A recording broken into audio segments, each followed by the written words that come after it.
Good morning, good afternoon, good evening, everybody. However you happen to be watching and or listening to this, I want to welcome you to another episode of the Gaming Circle podcast.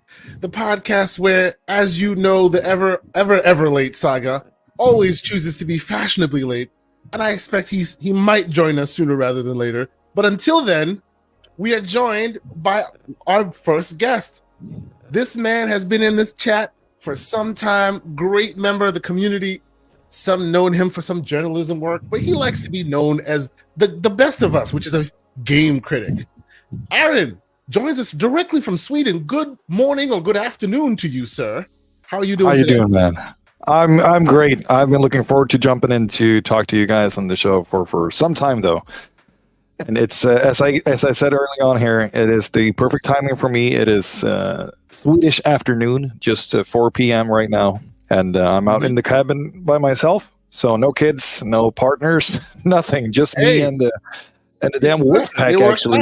Well, yeah, that's excellent. Yeah. And of course, because we call him out, he has to be fashionably late, just so that we can roast him live on air. Ladies and gentlemen, the Everborn Saga. Good morning, sir. Are you here? Can you hear us? He's on mute right now. Oh, yeah? Oh, he might just have jumped in. He's getting himself situated. Am I on mute? You are not on mute. We hear you now. Your audio is just a little light, sir. You may want to pump up that give it some time. Give it some time. It will let it sort itself out. Okay, understood. You know how these software Good morning, things sir. go. Good morning. How you doing, brother? What is the time zone in Sweden, sir? Yeah, I'm sorry if you missed it. I just said it. It is 4 p.m. right now. So good afternoon. Yeah. Good afternoon, Mr. Aaron V.R.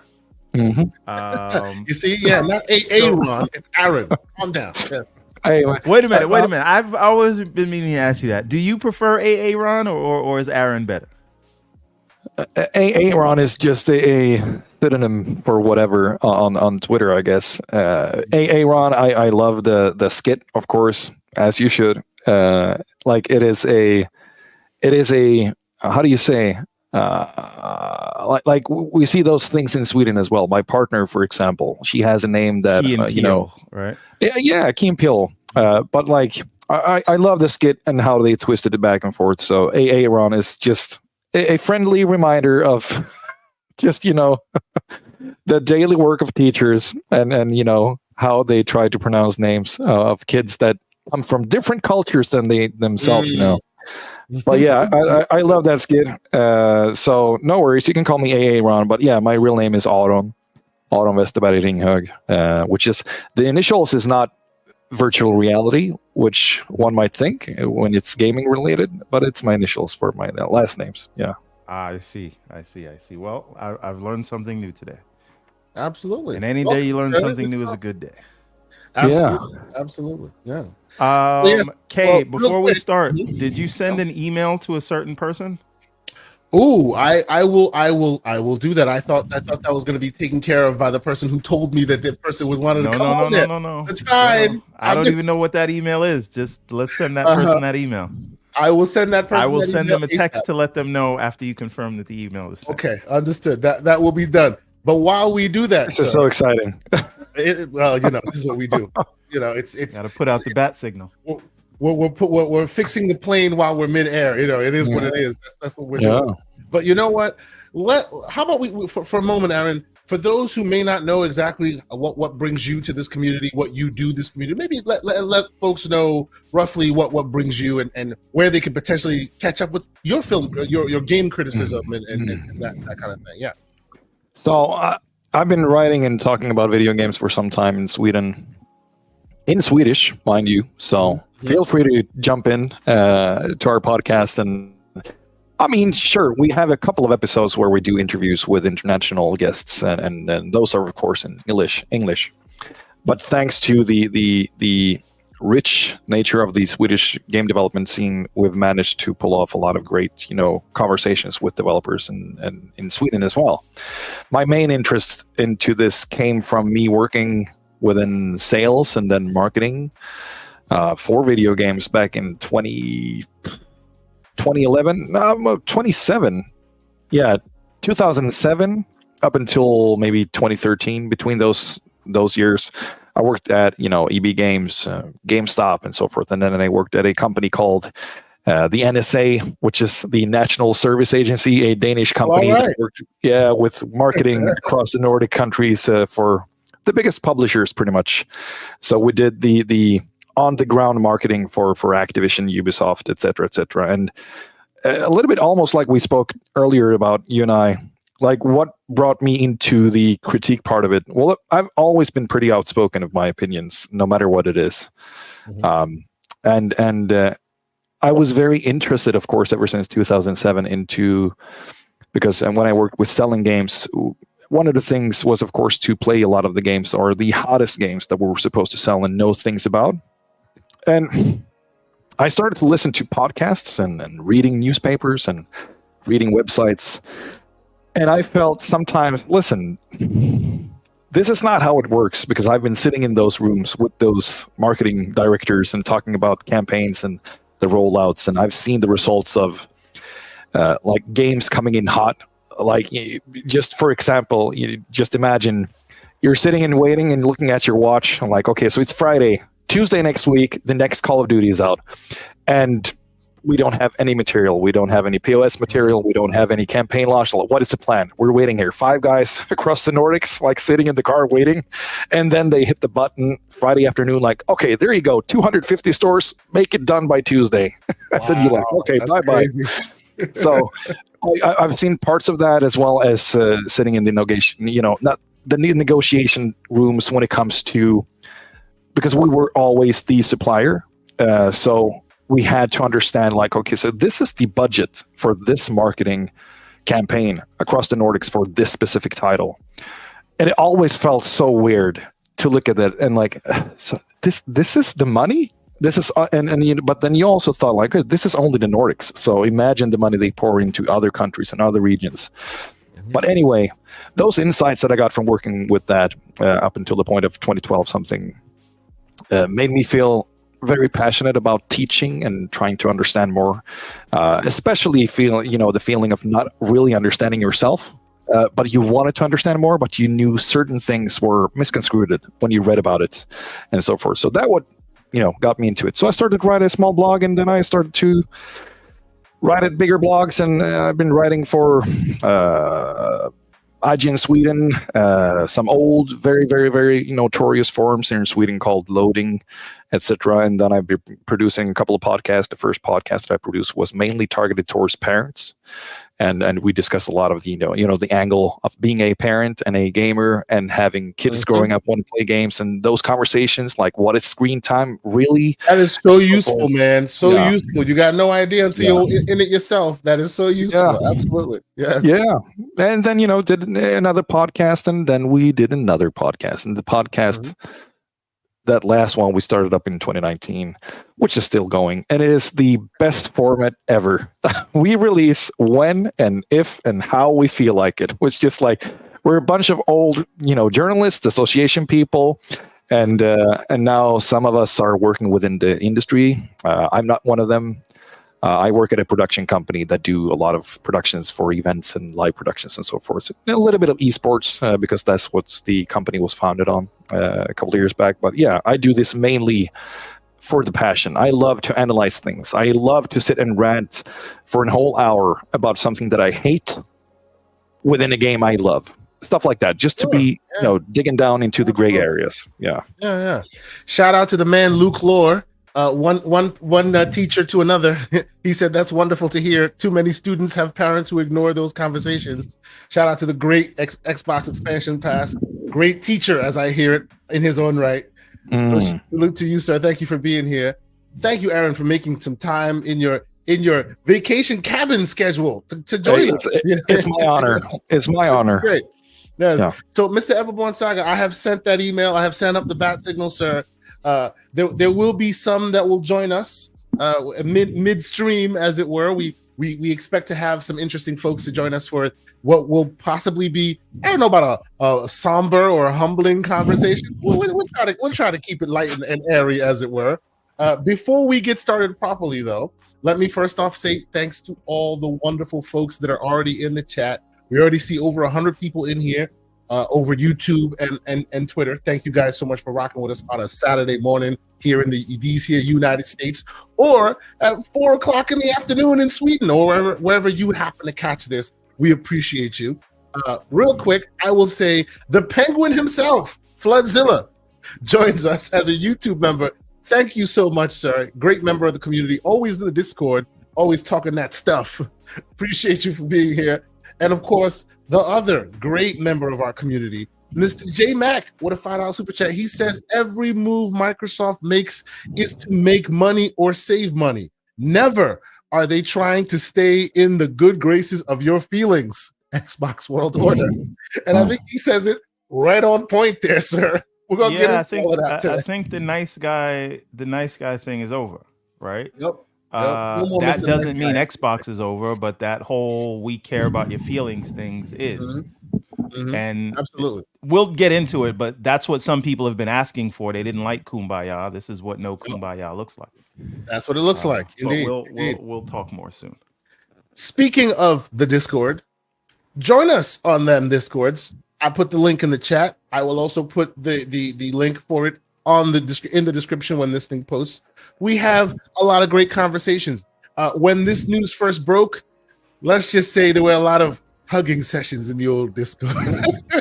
Well, there was a day-long GCP episode where people were just ranting and raving, and that's what we do in these hit Discords. We're here to. I stayed out of that one, hug, on purpose. I know you did. I jumped in. If you remember, I jumped in for a few times, and I just heard so much gnashing of teeth and wailing. I was like, oh, gotta go. I need to protect my peace. But listen, before we continue, I would like to do what we do weekly and give a shout out to all of our channel members. So, starting with DLJ Plays, Captain Chats, Adidas 20, Kingsley Justine, AJ Allen, Hung Aw, A Rodimus, Tenant Gaming, Fred Jiriun, I probably butchered that. Ballon Tone, Xbox Expansion Pass, Deadly Headley, The Gamepad Guru, That Blue Number, Derek Johnson, Big Poppy Senpai, Ozzy Fan 80, It's Timmy V2,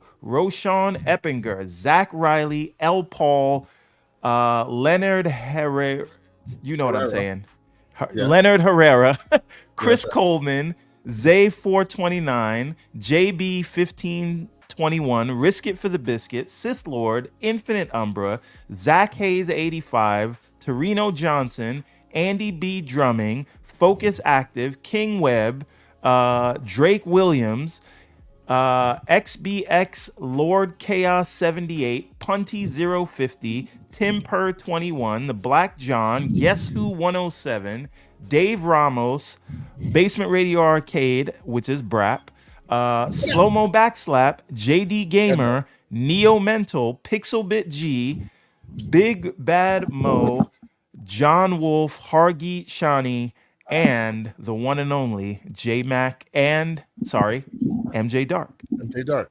Now, before we continue forward, thank you for that read, sir. Speaking of the great Hargi Chani, I got my hands on his book, which, yes, I have a bookmark on it, which I have been reading. And he does not join the old socials. He probably has not been marketing it. So I will market it for him and say, interesting read so far. People need to check it out. It's kind of cool. So far, I'm getting the what do you call it? Dinosaurs not dying off, but kind of Mass Effect is really cool. It's interesting. Kind of Mass Effect. At least in the first couple of chapters. So it's basically, what if dinosaurs evolved along with humans and they're living side by side in present day? That's right. So instead of all those cool alien characters, when you become a Spectre and you join them and they're alien characters, no, they're all dinosaurs that happen to have evolved, but you're still joining their group, and humans are the low man on the totem pole trying to ascend. Now, it could change. As you can see, I'm early on in the book, but it is quite interesting. I'm intrigued. So even though he has not been able to market it because he's better than us, he stays off social, I will do it for him. Go check it out. It's called Emergence. You could just look up his name on Amazon and find it and pick it up. Show the man some support. It's an interesting read. I think people should check it out. So I will be picking it up today myself. I'm just waiting for you to send me that link, Mr. Kazante, which you never sent me. Isn't it like hchani.us? Like he put a shortcut. I don't know. See, this is the problem when you don't market. I have no idea what a book is. Hey, give him that smoke on social, okay? Well, not that he's gonna hear you. Let's reach out to him and let him know that maybe he should set up a bit more of a marketing campaign or whatever. But needless to say, shout out to him. Shout out to all the great folks that are in here right now. You said Isaac Hayes, and I saw him in the chat. I also sent them a message. Isaac Hayes, sir, you won a coin last week, a Hellblade 2 coin, but I didn't get any updates from you. I said I'd give people 48 hours. I felt bad, so I'm giving you more time than that because you're a channel member, man. Come and claim your prize, sir. Reach out to me in these here DMs. Let me get your information so we can send this thing out to you. It is amazing. It is unique, and it is something that you can only get through these kind of contests. We want to make sure you get your hands on yours. So reach out to me in these DMs. Now, I may re-roll a few more because a few folks, one individual already got one, and as such, he can't re-roll. So I may re-roll his gift and put it out there again. And there are other folks who have not reached out to me. I want to give them a little time. If they don't reach out, we'll be back here next week, most likely, picking new winners. But you know what? Before we get into all this thing, this back and forth here, because there's going to be a lot of back and forth, I suspect. Let us start this thing like we always do. Ooh, and of course, there goes the Everborn Saga. Lost his feed. He'll be back. Let's start this thing like we always do with games that we have been playing. Aaron, you are our guest, so I will ask you first, what games have been keeping you busy this week, sir? You know that this is a coup, right? You know that I planned this because today we're going to talk about Snap. I'm just saying. Okay. So Marvel Snap, of course, that is my go-to game. Okay. Hey, man. Yeah, speak on it, sir. I had to get that monkey off my back because I was almost about to open the wallet and start spending ridiculous amounts of money. So I had to step away. But please speak on it. Listen, so I'm a huge, and I was never a huge fan of Dan Hipp before Marvel Snap showed up. Mm-hmm. But I've become a huge Dan Hipp fan. I love the way that he draws his characters. And for those of you who don't know, Marvel Snap is a card deck builder, that is available on PC and phones, of course. In my opinion, the best kind of pick up and play card deck builder that is out there. I know that there have, there's a new card deck builder that just came out this year. I can't remember what it's called. I tried very hard to stay away from them because otherwise yeah. money in my life. I haven't picked that up, but I've played a lot of the Hearthstone back in the days as well. But yeah, listen. What's going on? Listen. Yeah, I was having some camera issues. Sorry, Aaron. This is why it hasn't been on the last couple of weeks. Every time I try to turn the camera on, it would kick me out of the stream. And he's looking mighty svelte. Look at this man. Wow. All right. Looking good. Yeah, so no, Marvel Snap, we ain't going to talk that much about it. But, the new season just came out with Blink and so forth, new characters. And it's crazy how much of a roadmap these guys have, Second Dinner, the developer. Looking at the amount of characters that they can roll out into these, monthly season passes, which is hard. This is a game that I can proudly say that I'm a huge hater of. It's the worst possible predatory systems out there, like monthly season passes. They got you though, right? They got us. It is the worst, but I love it. I can't stop playing. So this is like a lot of you guys' introduction to what it is like in mobile gaming, because what Marvel Snap does is nothing compared to what some of these mobile games do. Yeah, they're soft, I hear, in comparison to some of them. Yes. Yeah. But people just accept it in mobile. Like in mobile, they just understand. Well, they also got you because they got your Marvel characters, right? I gotta play with the Marvel characters, man. When Black Panther, I had to do it. I'm sorry. A Spider-Man Endless Runner game on mobile that I was addicted to for a while,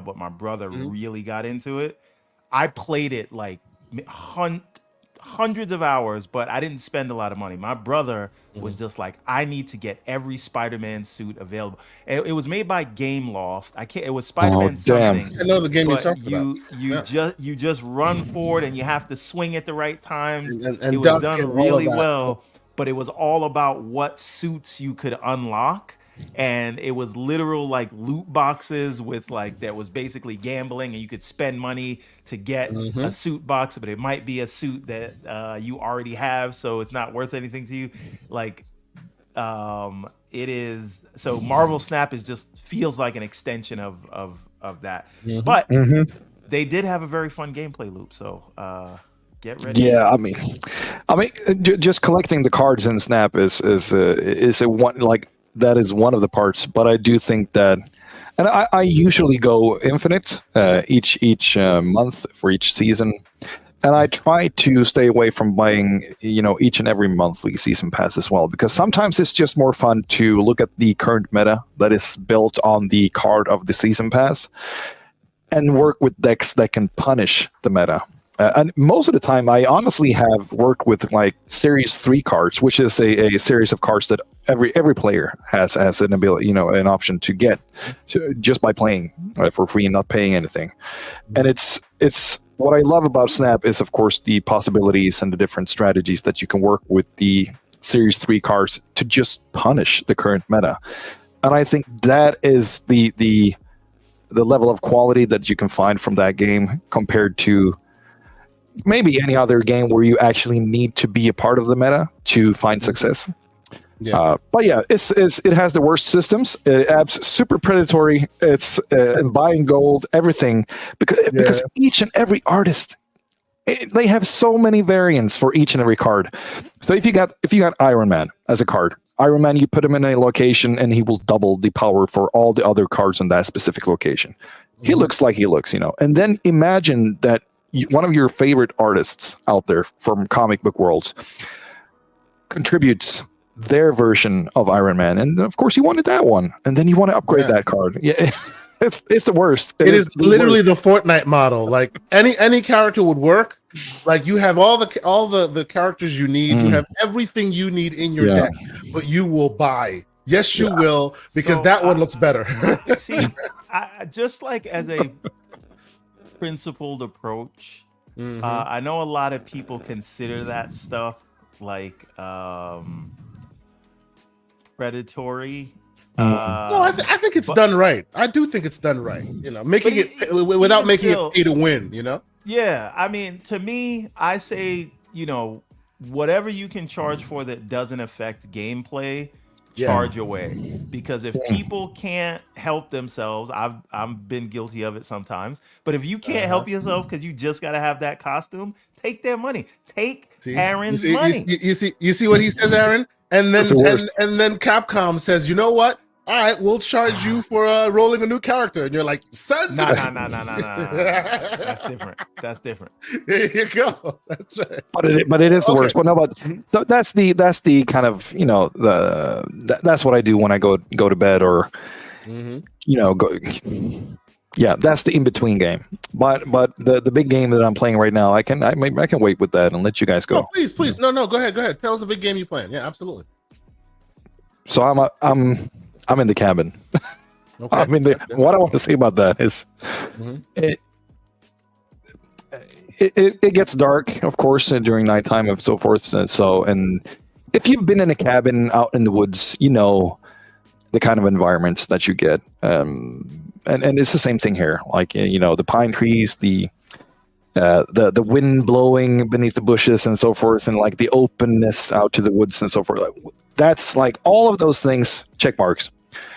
And one of the things that I've found myself enjoying. Answer that after Aaron's done. Yeah, I mean, no, it's go just, ahead. No. Yeah. It was something in the chat. I'm going to answer that afterwards. I appreciate it because I'm not looking at the chat. But one of the things that I've enjoying is watching and playing horror games or horror movies when I'm alone in the cabin, hearing the house, the cracks, the sounds, and I just want to get scared. You know what I mean? Like, it's a weird thing. I just want to be able to enjoy the horror theme aspects of popular culture in a way that I can pretty much only do out here in the cabin. So I'm playing Alan Wake 2 right now.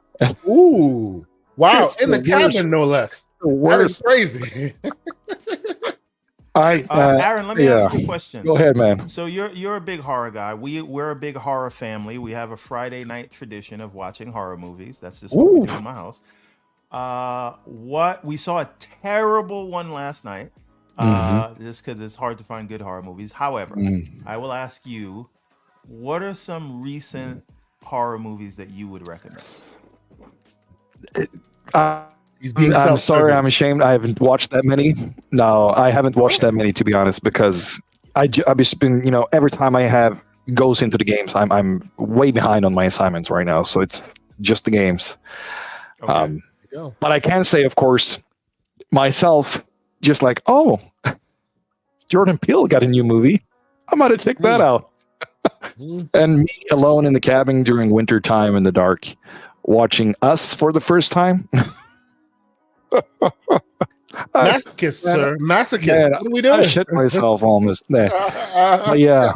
So that's of course, great movie. It does a lot of other things more than only horror.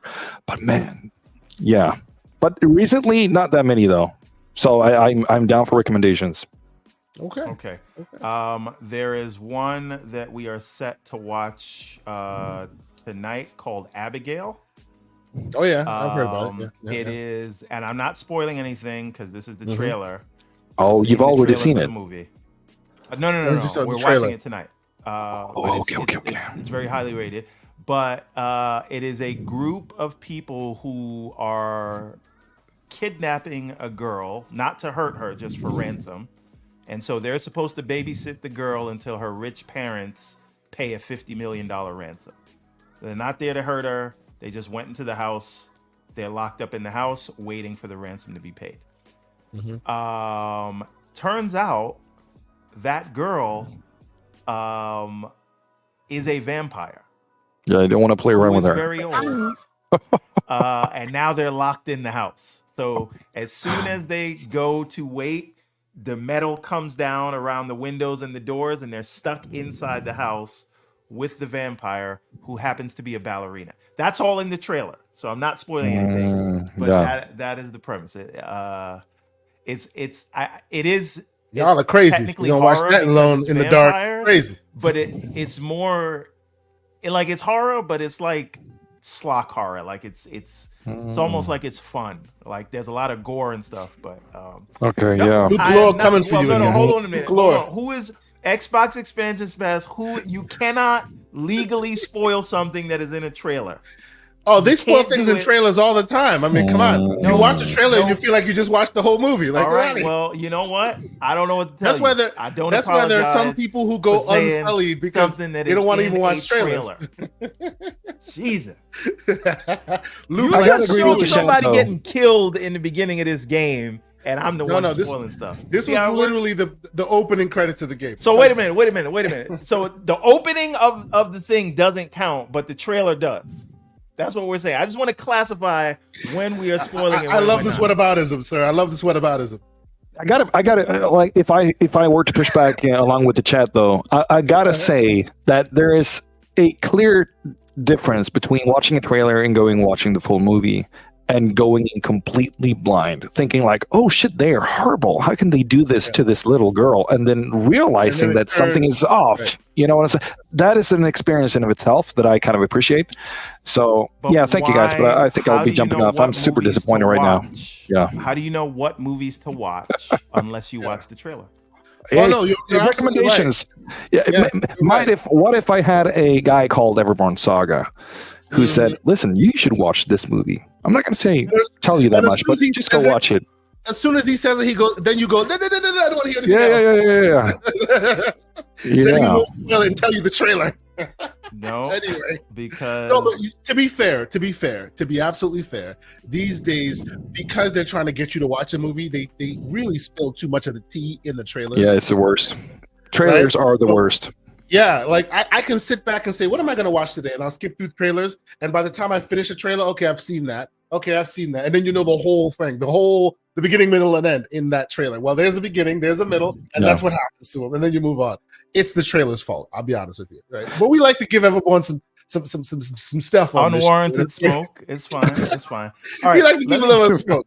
But I appreciate the recommendation, though. I'll check it out. Yeah. Now that I know, I probably won't get scared either way. So I don't think it's a scary movie. It's a horror movie, but it's not scary. If that I got you. I know, Everborn, you wanted to address Christian A's comment here, which is saying Lena Khan was right in all caps. Yes. Go ahead, sir. And then he recently said, hilarious, if Jim Ryan had his way along with the FTC, Xbox wouldn't be in this position right now. What exactly was Lena Khan right about? Because that entire case was surrounded around hurting PlayStation. Do you feel like Microsoft and Xbox is hurting PlayStation? Not at all. Because if not, then she was wrong. And that's why the case was lost.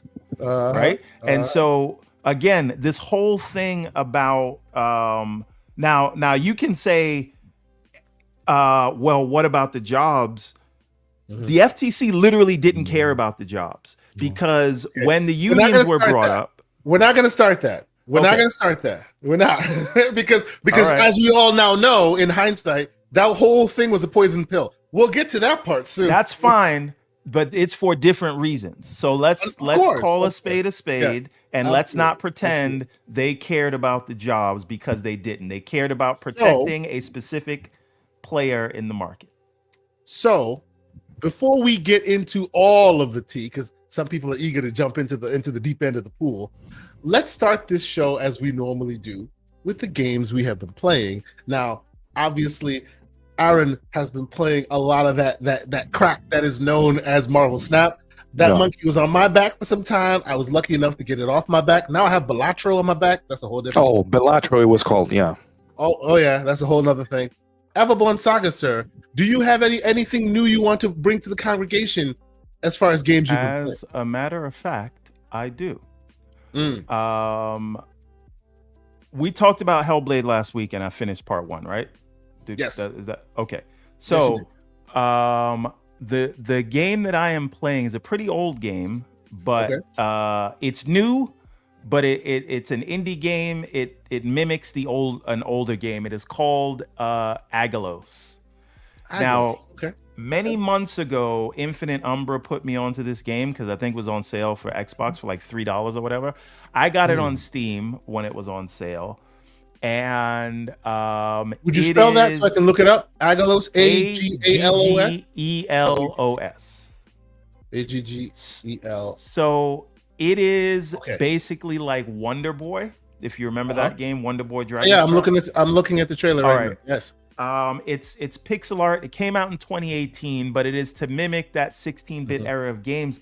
It is actually an RPG, believe it or not, even though it's a 2D platformer. Okay. Right? And so, and it's not so much a Metroidvania. Wow. It's more of an RPG than a Metroidvania. There are shops. There's armor you have to buy. There's different weapons you can get. It looks great. Yeah, it is a heavy focus on. Why don't you, if you can show it on the screen, show it on the screen. Yeah, I'm going to see if I can put it on the screen. Yeah. It really has the 16-bit vibe. The platforming is pretty difficult, and you have to, again, you upgrade your moves, you upgrade your armor, and when I say upgrade, you buy different armor and different weapons to play through it, and it has all the hallmark elements of an old school, you know what I'm saying, like Fantasy Star type of RPG kind of thing. No, wrong one. This is not Aggelos. That's something different. Yeah. No, I think so what are you using for? Is it a currency, in-game currency, or is it skill experience points? It's in-game currency. Okay, yeah. So you have to use that to buy the stuff that you want. But you do have experience points and you do level up. And how do you get that currency? Is it by grinding? It's just fighting the enemies that are there. So everybody drops coins and stuff like that. And it's a classic, quite old school in its presentation. I like it. It's cool. Yeah, but the controls feel very good. So here we go. Yeah. Yeah, and it's cool. It's no slouch. You see some of the stuff you have to do, and I really like this game. Kind of took me away because I was playing Cyberpunk, trying to finish Phantom Liberty, but then I tried this out, and again, the way that you fight, the art style, it's a generic story, and it really is just Wonder Boy, except you're not changing into different animals, you're just getting new powers and things like that. But the powers that you get are really cool.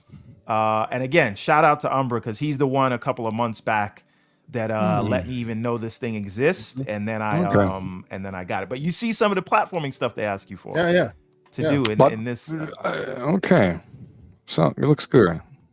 Yeah, there's a Scrooge McDuck jumping there. Yes, you see where they're getting that stuff. You see, I saw that. I was like, hey, I see what they're doing there. That's right. That's pretty cool. But you see the whole teleport thing that I remember. Cool thing. Excellent. Yeah. So so again, check it out.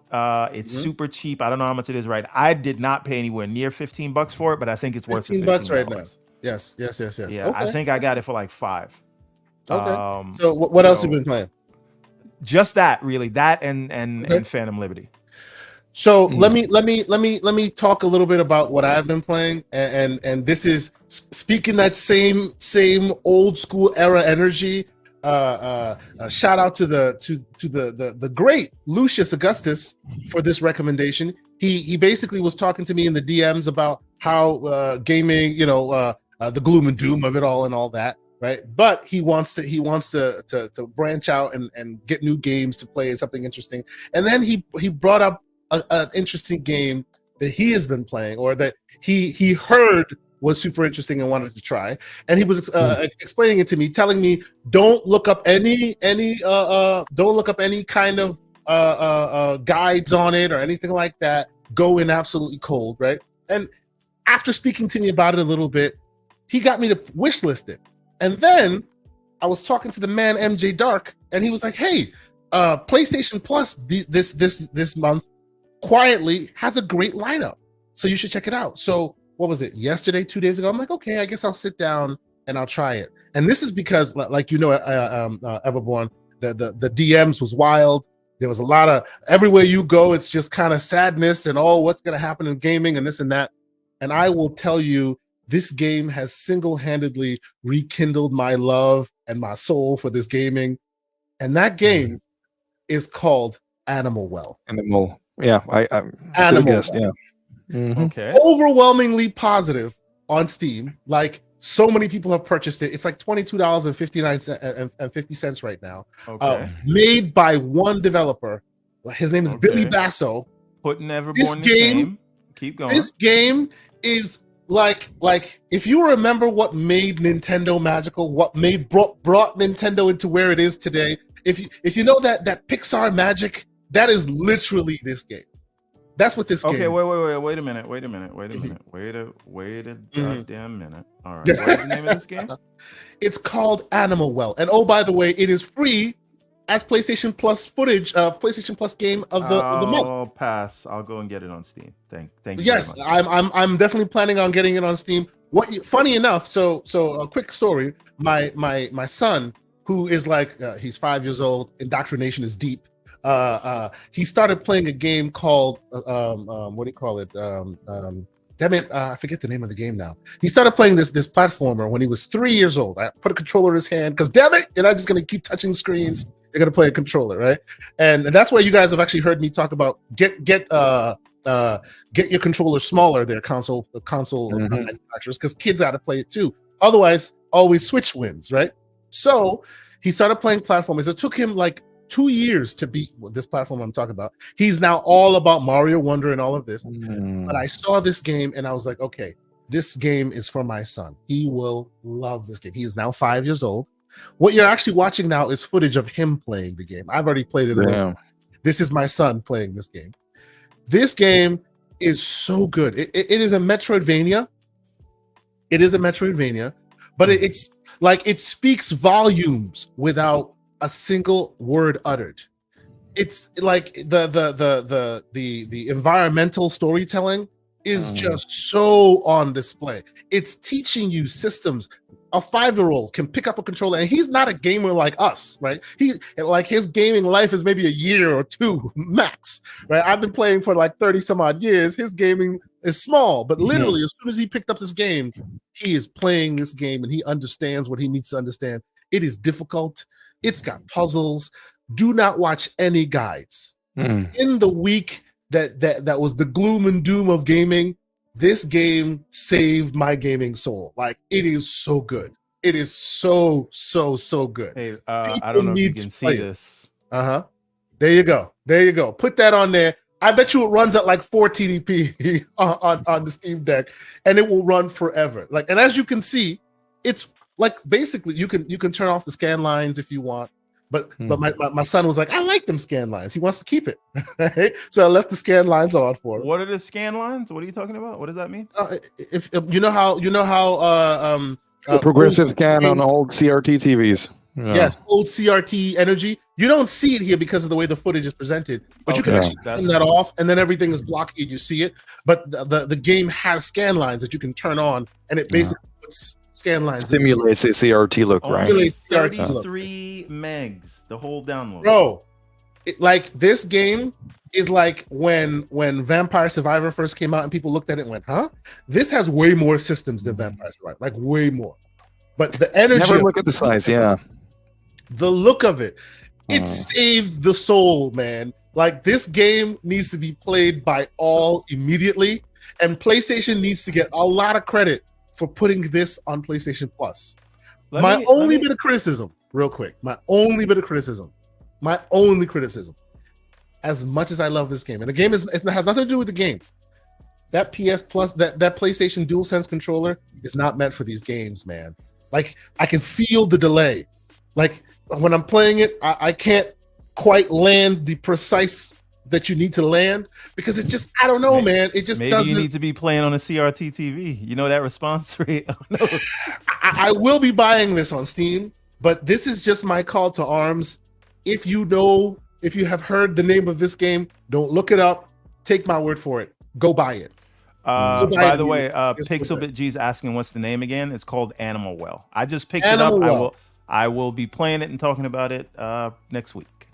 It is full of secrets. It is full of puzzles. It's so good. Oh my God. It's just literally like 80s all over again, but it's got that concentrated energy, that whimsical magic that you felt when you first played. You know what these things remind me of between the aggeloses and this and some of the other games we've been talking about.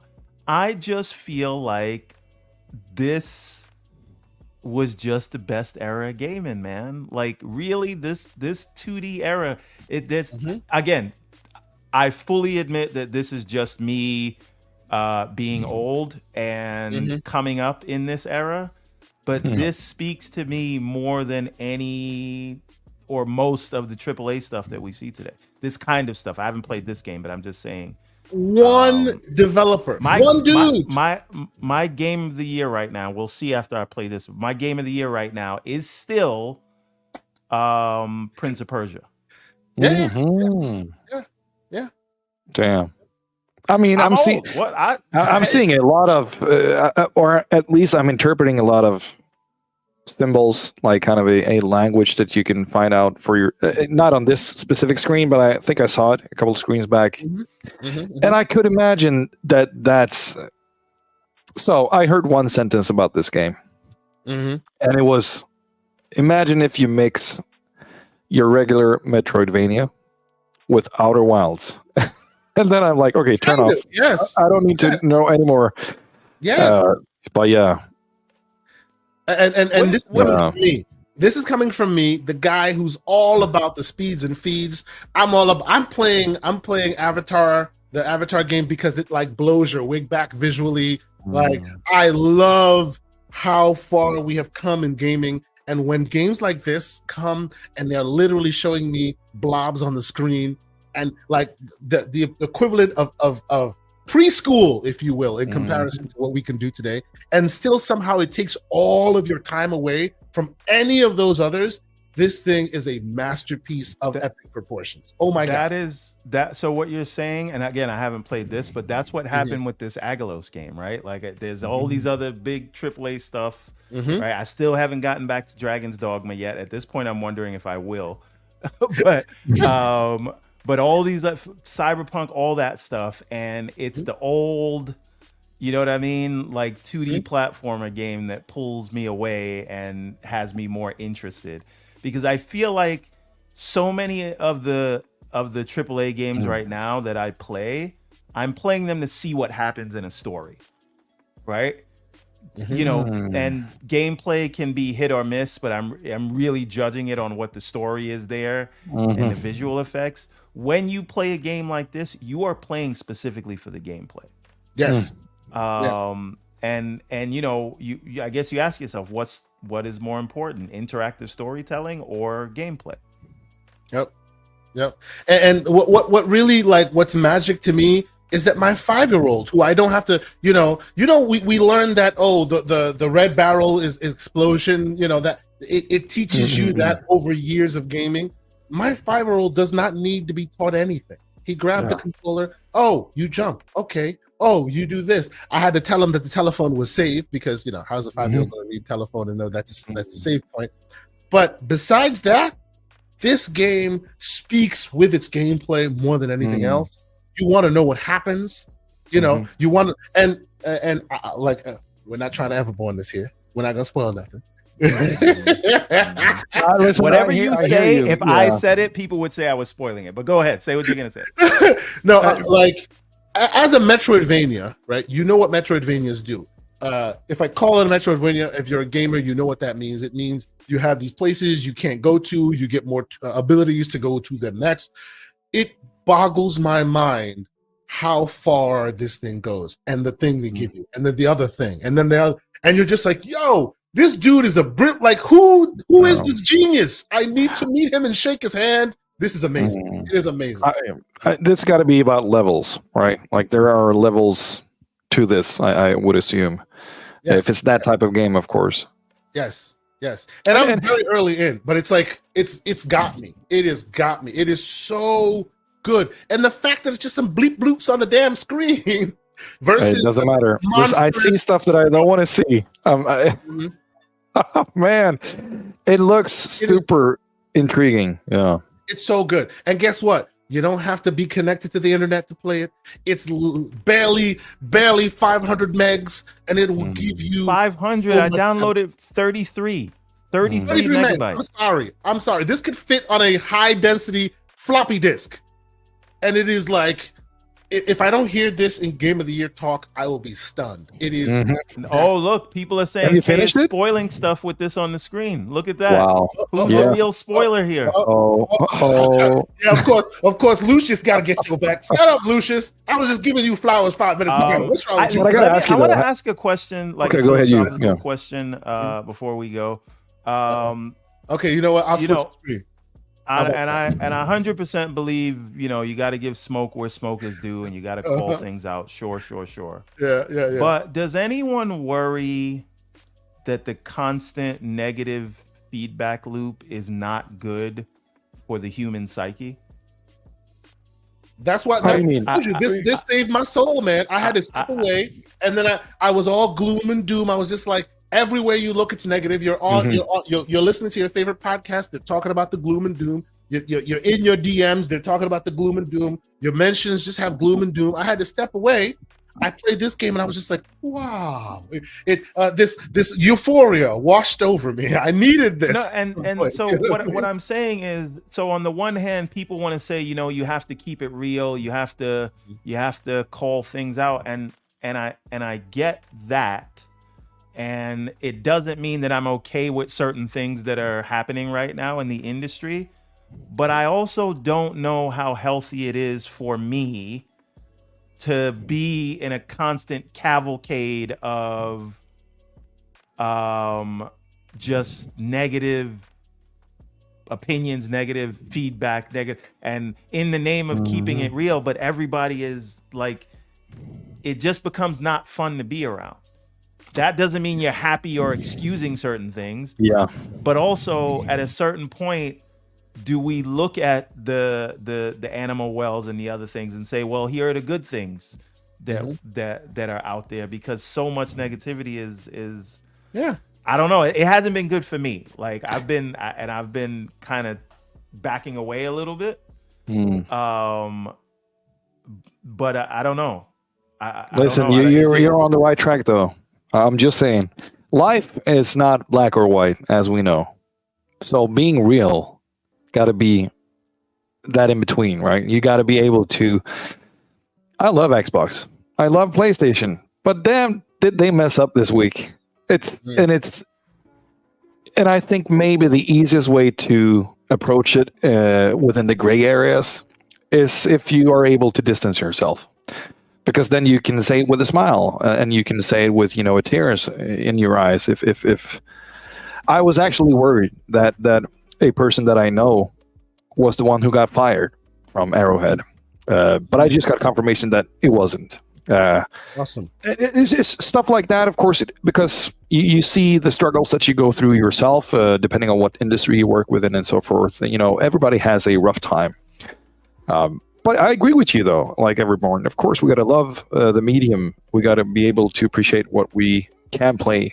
But it doesn't mean that we can't also, pick up the forks and hey, fix your shit. Yeah, but it has to be. I just think I wish there was more of a balanced approach, because this is nothing to do with an emotional attachment. It is more so everything you scroll by is just negative. I mean, the algorithm, right? It is the algorithm. It feeds off negativity. Yeah. If there was some balance of, I don't care what the good thing is, right? There needs to be some good things. Yes. Yeah. Right. The good thing doesn't even have to come from Xbox or PlayStation. Just why do you think these days what are you more than happy most about? Right. That's why these days more than most, whenever we start this show, what do we start with? The games we've been playing. Because that's where the excitement is. That's where the joy is. Screw all the, yes, we will talk about, as Aaron is saying, you got to speak on it. You got to call them out. But it needs to be a healthy balance of, this is how it is. This is what we want. This is happy. And then we can add some of the morose stuff into it on the back end. But there needs to be a healthy balance. Yeah, and also, I would love to say, it is perfect. I have worked after my own kind of, I'm trying to find the wording here. Practice what you preach is pretty much what I'm trying to say. I've been trying to practice what I preach when it comes to these things. And I would love to say, it is perfectly fine not to say anything. It is okay not to pull the tweet out just because everybody else is doing it. That's fine. It is okay. Nobody should care. And I think that also, if you're really 10 foot down and on your, whatever social media account you use, so if you're using YouTube, Twitch, or Twitter, or whatever you want, it is okay not to speak on things. Unless, of course, it's something that you really are invested in emotionally. If somebody's just super racist, and you feel holy shit, you are a scum. If you want to go that route, of course. Yeah. But just I think that there's this mentality that everybody feels oh, I gotta say something. People gotta know my stance. No, I don't think we do. I don't think anybody does. You know what I'm saying? It's okay to stay off. I wholeheartedly agree with you, sir. 100%. If you notice, I leave the slander to the Everborn saga. Now, if he wasn't so slanderous, maybe I'd be slanderous too. But he gets to be that side of the coin, so that every time you hear from me, it's hey, this game is great. Hey, this show is great. I'll leave the slander to the Everborn saga, so we could be two different sides of the same coin. But to Aaron's point, it's absolutely important that we, say things and call them out. That's fine. Absolutely. But after you've done that, you know what I mean? Your games. Are we going to do this for 2 months straight? Hitting a dead horse? No. Yeah. Yes. No, you're right. No, absolutely. So shout out to the great folks in here real quick before we get back to it. Super chat from J Mac, the great J Mac with a $5 super chat. He says, this week, a byproduct of the community having too much access to the inner workings of the industry, they found out that they aren't built for it. Oh, bro, no truer words have been spoken. Shout out to you. Like, absolutely, seriously. Shout out to you, Mac. This is why we don't get nice things. Sometimes we don't know how to handle it. You know what I mean? So I completely agree. Wholeheartedly, I do. But okay, so we have what, 314 people already watching in here, whether on YouTube or Twitter. We appreciate y'all. Thank you guys so much. If you happen to be on them YouTubes, how about you hit that like button? Consider being a subscriber or a member of our channel. It's powering us. It's infusing us with that energy. It's giving us that energy to keep doing what we're doing, even when the world is a little bit gloom and doom these days. You know, I saw Animalwell and I was like, yo, I need to speak on this one. I need to let the people know, you know, because we know that you guys appreciate when we bring you some interesting stuff. And so thank you guys so much for continuing to rock with us. We will begin this thing. And actually, one more thing before we continue. There's something I forgot to mention about aggelos. Please. Yeah. It does not support Steam cloud saves. It's an older game, weird. 2018. Now this is where I put my pinky in the air. Put that in. This is where I put my pinky in there and I say, you know, since it is on PC and it is on Steam, you could make it supported, even though it doesn't officially support it. Yeah, you can save it in your OneDrive folder. No. Even in Steam, you can make it work. You can set it up yourself, and then it'll do that, and it'll continue. How does one do that, sir? You maybe we can talk about that on the Gamers Playground Monday night, 7 p.m. Okay. I still owe you a visit there to go through my full council list. Indeed. I want to talk to Aaron about that too when we get a chance. So you'll do your thing, and then when we have an open moment. You know what? Before we get into the news proper, as it were, I kind of want to give something away. We have been giving away some things here and there. I know we have a lot of handheld folks in the chat. Unfortunately, you know, these days console codes are hard to come by. So all I got for you are Steam codes. But since we here love our indies, if you recall, I was really big, really high on a game called Cookie Cutter. I love that game. I've still been playing in the background. We had the developer on. We had Stefano on. He was great. We appreciated him. And these days, he put his game on Humble Bundle, and I happened to get my hands on that Humble Bundle. And of course, I already have the game, so I have an extra code for Steam for Cookie Cutter.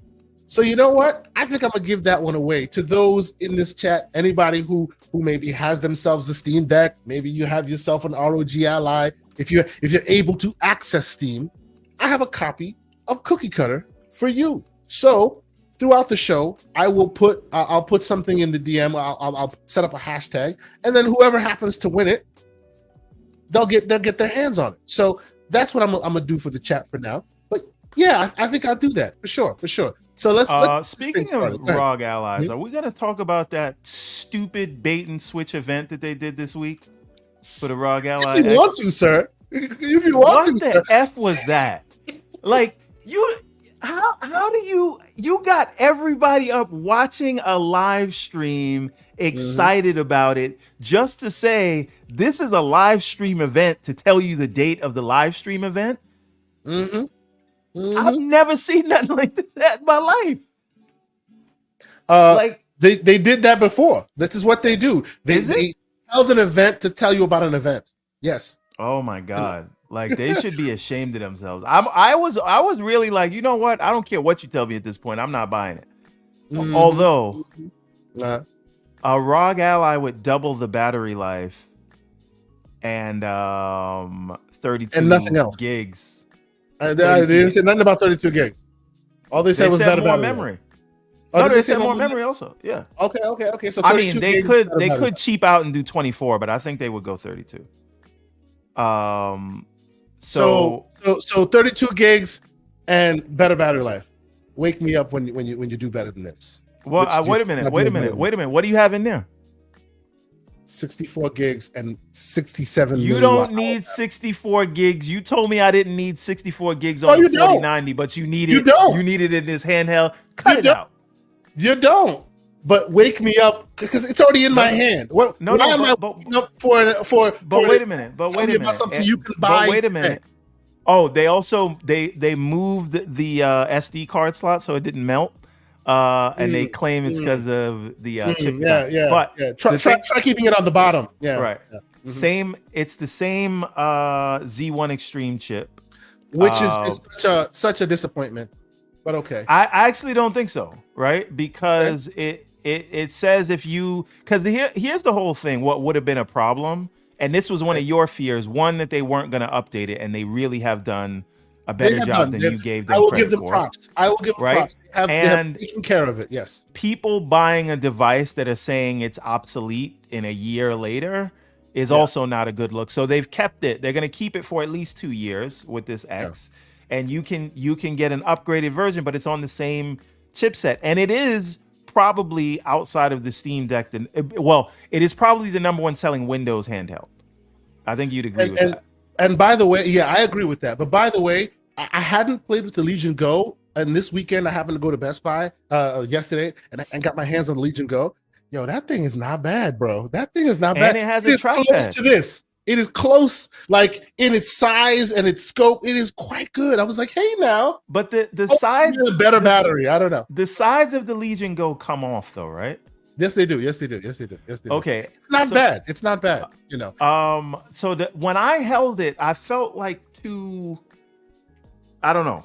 People with Legion Go, does it feel a little getting those Switch like fragile vibes where you could I don't know. So fragile vibes, understood. But I will say the ROG Ally being as known as it is, having that now this is all going to depend on what it sells for. But again, if you're doubling the battery life, if you are giving more memory, at least as an option. And I actually do like what they're doing with the UI update, even though I wouldn't use that. I would put big picture which will mode come on it. to everything. It'll come to all the other devices that exist. And I think they do deserve credit for that. And again, this being a device that if a casual wanted to get into a Windows-based handheld, that's probably the device they're going to get. I think it's good that they have those options, and I think it's good that they are honing in. Did you get this vibe? Because the UI changes were very close to what you see in what's the name of that? MSI Claw? No, not the MSI Claw. You mean Play Night? Yes, Play Night. Yes, stole Play Night's lunch. Every single, I'm like, yo, this is Play Night. Like, what are we doing? I could do this already. Oh, Play Night. Absolutely. No, but it's good because it's supported by a big software team, right? And Play Night is just people doing that like out of the kindness of their hearts. Well, so Play Night has also had a lot of maturity in there. So like, I am happy that they're stealing what exists and adding it to their product. It's good, right? Take what exists, take what's good, incorporate. I think they did good. And if they can have we'll see how good it performs, but that's probably why they increased the memory. But if they what are you going to say? You're going to say something before I finish. I'm just going to say, ladies and gentlemen, Mr. Paris Lily. Hey, Sonic antagonist. I love it. Shout out to Paris. But let me finish this sentence and then Paris will give you your introduction. So what I'm saying is Play Night is a very good UI, especially when you add some of those themes. And the customizations that they're adding to Armory Crate has a lot of the things that are in those themes. And maybe, just maybe, that could be a strong answer. Now, it is disgusting that Asus has to do this and Microsoft's not doing it, but we can discuss that later. But I'm actually interested more than anything that UI. But I would consider getting this with that new UI after I try it, if it is good. And this is the only way I'll do this. Right? Because I'm perfectly like Steam Deck OLED is the best handheld right now to me, bar none. Shut up, Asante. Hey, but you hear no salt from me. I was telling you that years ago, but okay. Okay. Well, all I'm saying is if that UI, when they put it out and I try it on my current ROG Ally, is good. Yeah. And it has the Play Night features, I could see myself getting this thing if it has double the battery life because it already does perform better. Now, if you're going to give me Steam Deck OLED battery life, that's a big deal. So, well, I mean, they won't give Steam Deck OLED battery life. Steam Deck OLED battery life is really good optimization. These guys are just throwing more. I don't care. Listen, 6 in one hand, half dozen in the other. You give me a bigger battery life, I'm fine. Right? So, Mr. Paris Lily, sir, welcome to the fray. We appreciate you being here, sir. What do you think about this ROG Ally X thing? Are you even like playing in them handheld waters? Well, that's why I had to jump in when I heard you talking about that, because Everborn. Wait, did Everborn say it or you said it? I forget which one of y'all just said it, but there's no way in hell I would go get that thing. No way. No way. It is such a half measure that you can't tease better battery life when I already own one. I'm not going to go spend $700 or $800 more dollars to go get that just for better battery life. So no, I would wait on the proper Rogue Ally 2 versus whatever this X is going to be. Yeah, I think that's a 2025 or later thing. They're probably waiting for a better chipset to come out, right? Yeah. Because the Z1 Extreme is what is in all of these Windows-based handhelds. My thing, the Z1 Extreme is only in 2 handhelds. The rest is the 7840U, which is the big brother to the Z1 Extreme. I was hoping that was going to come out of, and again, they pulled the okie doke with the stream, like you said, that was disappointing.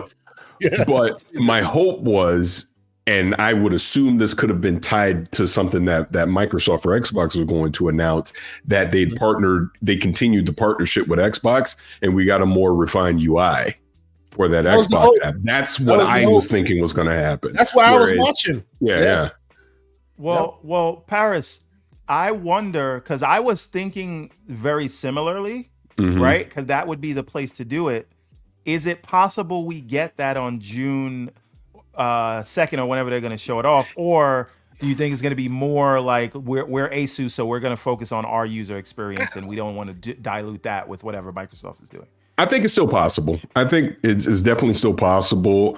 If it would have been like June 7th or June 8th when like Summer Game Fest was kicking off, then I really would be thinking that was the case. But I don't know. We'll see. I mean, clearly Microsoft. That's what I'm thinking too. Yeah. Clearly Xbox wants to get a stronger foothold in the handheld market. This would be a way for them to start that process until they can have their own hardware. So we'll see. Yeah, I think, and this would be interesting at the showcase. I don't expect them to do this, but it would be a great, step forward if at showcase they showed off, Xbox PC app 2.0 that basically has like a big picture mode where you can really, that would be used for these handhelds, and like my case where I got it hooked up to the TV, so it's just controller native. I do not think this is a spoiler. I don't think I'm going to get in trouble for saying this, but Xbox will have a presence at Summer Game Fest, not their showcase, not their stuff, but at what Keighley is doing. They will have a presence there. So again, fingers crossed, this has something to do with it. That's just me. That's me speculating. Man, see, I'm with you, Paris. I don't think that Ally will do that stuff, because I would think Microsoft would announce it first, and then it will trickle down to your allies, and it will trickle down to your Legion Goes. Microsoft would want to set that benchmark first before we do it. Aaron, I don't know how your interaction is with handhelds. Does this stuff move the needle for you, or you're like, wake me up when the consoles get it? What are your thoughts? No, but listen, first of all, how you doing, Paris? Hey, nice to meet you. Nice to meet you. So I'm thinking, you said that they're coming out with a new update for the UI on the Rogue Ally, correct? Slight updates, yeah. They're giving you more customization. I think it's a big update. I don't think it's slight. From what they showed off and the customization that you can add, switching to the carousel view and things like that. They have carousel view. They have and they let you blur backgrounds. They let you add. They're getting play a bit night. more they stole into play night mode. Yes, they did. So my the long and short of my experience around the handhelds, of course, except the Switch, is I owned a Steam Guard. I was about to say Steam Deck, and I wanted it to be able to drive everything natively. So I at the end of the day, I didn't only do Windows. I did the dual boot kind of setup. Took me a while. I'm not that technical. So hey, man, it was. You did. That's awesome. I managed to, after 18 hours of work in YouTube videos, but it only took me so far because I really want to save all that, all the processing power and all the memory for just one boot up. And I've been looking at the ROG Ally. I've been playing around with the ROG Ally at friends, and I have an old friend that works at Asus. and it's but I still hope that either they get a new UI together that I can control everything with the sticks and the D-pad and so forth, and then the form factor around because the Steam Deck's form factor is so much better towards my palms. It has much more smoother edges compared to the ROG Ally, and I tried a couple of other ones that don't even seem to have design teams working on them because they're just like blocky, and it's not feeling good. So I heard something about this, but I'm not invested in that kind of part of it. So I'm curious, like if they drop something new, I might look into it. But of course, as with anyone else, like what if the design team over at Xbox comes out with a handheld? Like, absolutely. Yes. Yeah. Absolutely. Then I might get away from Marvel Snap during nighttime. I'm just saying. A handheld like this would most likely continue to play Marvel Snap. So we'll see about that. So salute once again to the 300 favorite ROG Ally case, by the way. Okay. Yeah, I see you there. I see you doing what you're doing. Salute to the 300 plus people that are in here. For those in the YouTube chat, how about you put the Cutter CUTTER hashtag in the chat right there if you are an owner of any of these fine handhelds, any of these Steam capable devices, and you want a copy of Cookie Cutter, put it in there. Halfway throughout the show, I will draw a winner, and you will get a code for Cookie Cutter. Awesome indie game. More people should play it. Put that in there right now. Oh, this man, is this gonna be a show off now? We're gonna start showing. I'll be like over here like this with all of that. Never mind. Let's keep it moving. But yes, Cutter, CUTTER. If you want a copy of Cookie Cutter, put that in there. I will draw a winner before the end of this here show. So wait a minute. Stop what you're doing. Legendary Yobi has just blessed us. Oh Lord, Legendary Yobi is a little crazy right now this morning. Thank you, sir. This is crazy. Legendary Yobi with $100 super chat. He says, "Peace, love, life. Keep up the great work." And thank you for all that you do. Special shout out to Paris, aka Mr. Flight Simulator himself.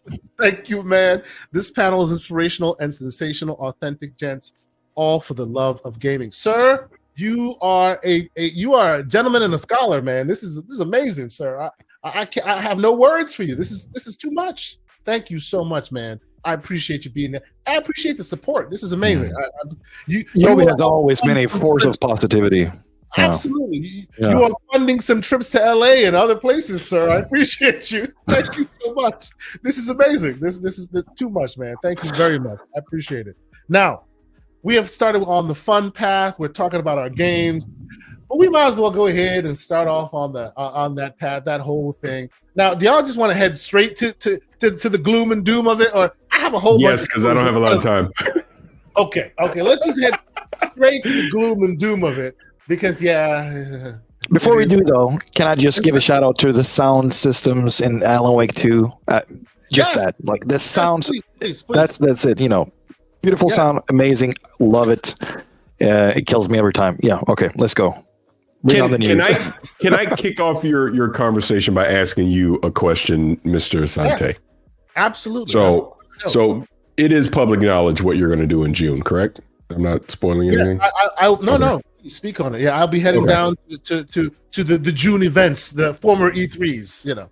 So that this is my question with everything that we've seen this week, coming from Xbox, leading into that showcase. You were spending your own money, sir, to fly across the country and have accommodations in expensive ass Southern California. Because trust me, I know, I live here.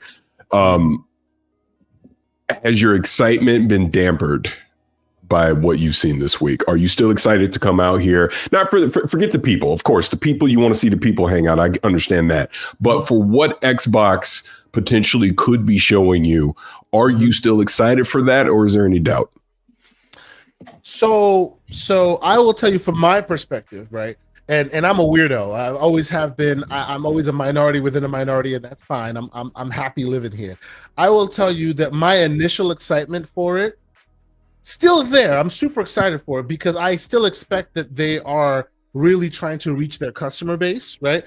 I'm just a little less excited that it looks like it looks like they're sacrificing a bit of the hardcore for the future, right? And that community has been so strong and has been so like backing them for so long that looking, and it's all perception, looking at what they are doing is a little bit disappointing to me, right? And Mr. Lilly, you know, in the background, how they're planning on doing Fan Fest or all those machinations, even all that speaks to a little bit of disappointment, in my humble opinion, so far, right? Obviously, the ink isn't dry anywhere yet, so we don't know what's what until it's you know, the time draws near.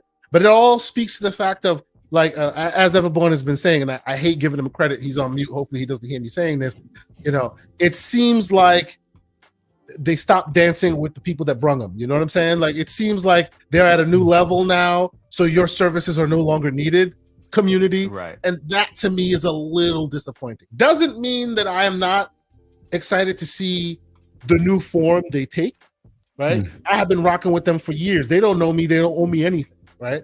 As I've always said, you don't owe them anything. They don't owe you anything. When a service or a vendor or anybody provides you value, you use them.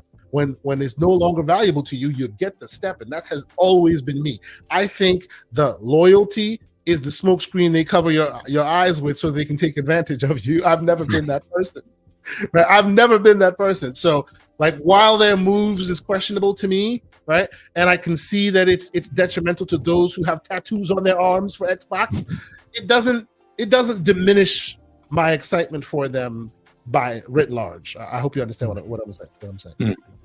Yeah, you know. Yeah, I totally get what you mean, and that's kind of my thing. I mean, I put out an extended cut video earlier this week, kind of talking about this, and towards the end, I was talking specifically about the community. I mean, look, I am self-aware. The opportunities, the things that I'm going to be there, right? I'm going to have access and all that. I understand that. But I'm always thinking about the people that are spending their own dime to come out to stuff like this. You're asking people to literally come from around the world to come out to your fan fest. You're setting up contests for people to win. People want to be excited about that. And then damn near like clockwork. I think this is the third year in a row, a month before the showcase, there's bad news. Whereas it takes away. I feel like it's a psyops. Like, it almost seems like it. Almost seems like it. And the thing that I've been saying is, okay, there's still rumors, speculation, there's discussions, and we hear all the smoke. They need to come out and extinguish the fire. That's what they got to do. And I'm talking leadership needs to come out and be absolutely definitive about Game Pass ain't going nowhere. Call of Duty is going to be there day one. You're still getting these games on your Xbox. We're still making hardware. We're still doing all these things. And, you know, we're not taking anything away from you. We're not changing the plan of just because we acquired Activision Blizzard. We're still doing these things. Yes, we closed some studios. That is unfortunate. We obviously sympathize. Let's keep it a buck. This is what Sarah should have been saying the other day. I was just going to say, Paris, you sound more succinct than Sarah sounded in that interview. Stop, bro. Yeah. But that's neither here nor there. And I hated seeing that. Trust me when I tell you I hated seeing that, because I look at it on two different fronts. She is the president of Xbox. So any decision that they made went across her desk for approval. That's just how this works. Matt Booty may have executed it, but she had to sign off on it, right? So I'm sure that Bloomberg interview was scheduled weeks ago. That's how this stuff works. Yep. But you knew that question was coming. You knew you were going to have to answer that question. Didn't she have that energy, that voice of, you know, this is not on the approved questions list? That's the look she gave. Like, what are you doing right now? It's not on. Yeah, I mean, it was, but I say again, you want to make sure that you're prepared for that, because that is whatever you say will be quoted and in articles, and there's going to be video clips. It's going to go around. So you know you have to know that's going to happen. Your body language will speak volumes to everybody. And if you didn't know that question was coming, what the F, right? Like, you had to know they were going to ask you the question. So I don't know what's worse, them knowing and that being the answer, or them being surprised by that question. Yeah, and can we be honest about something here? Why this is such a firestorm? I don't want to curse, but why everyone's up in arms about these particular studio closures and layoffs? It's two things. Number one is because you just acquired these studios in the past few years. That's number one. But it's Tango. Of everyone that happened, it was Tango, because Tango gave you your most critically acclaimed title of the previous year. It's like PlayStation closing Insomniac. Exactly. Right? So that's literally what it's like.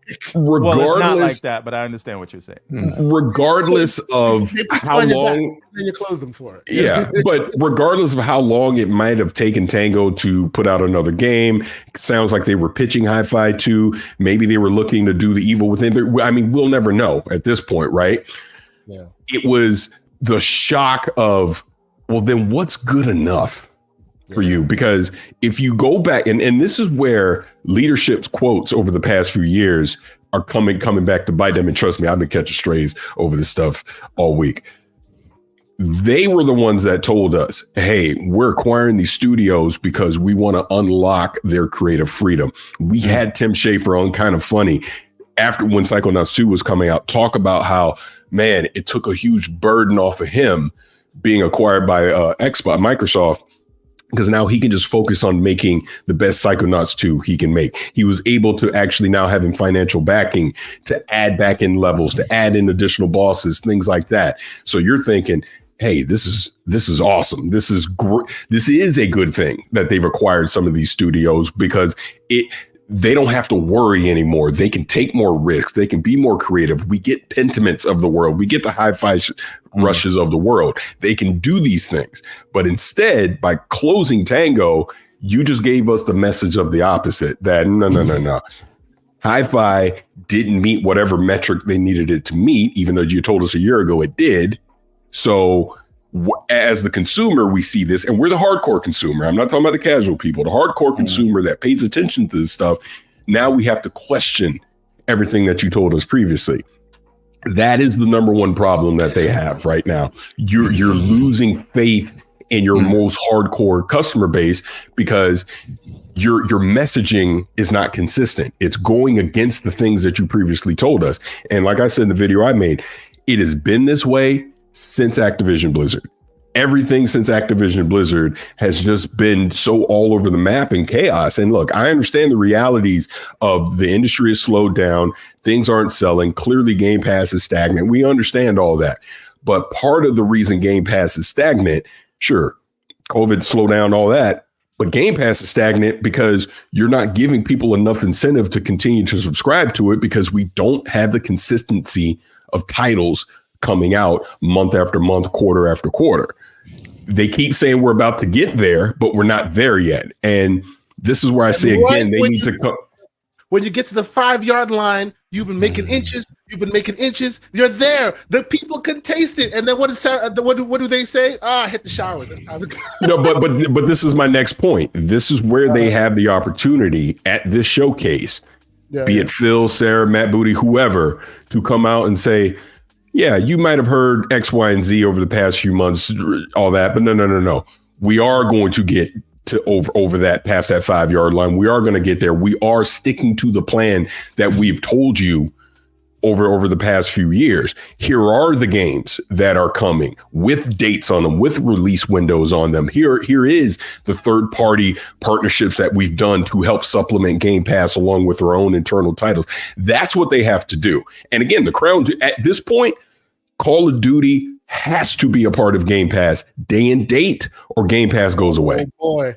Oh, you're on John Wolf's page. Right. You know what? So Before I let you go, Everborn, Aaron, sir. Hey, I love you guys. I love you. I lie for you. I love you, brother. Aaron, sir, please give us your opinion. I know everyone's got some in the gaming sphere. I know Everborn Saga's about to give you a screed. I'm just like, we're not here to celebrate, right?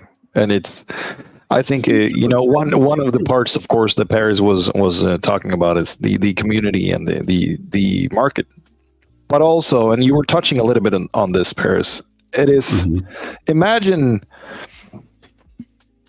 One of the best quotes that I've heard from Martin Lindell, a guy that has been working within the Swedish industry for many, many years. He's actually now at Embracer as an advisor. But anyway, it was when he talked about the AAA production cycle and how it is kind of unexplainable to try to explain to somebody how hundreds of people or even thousands can come together where there are this artistic vision that meets technological hazards and how it can create something that works and that is fun and enjoyable. And like when you take art and technology, those two things are not in line.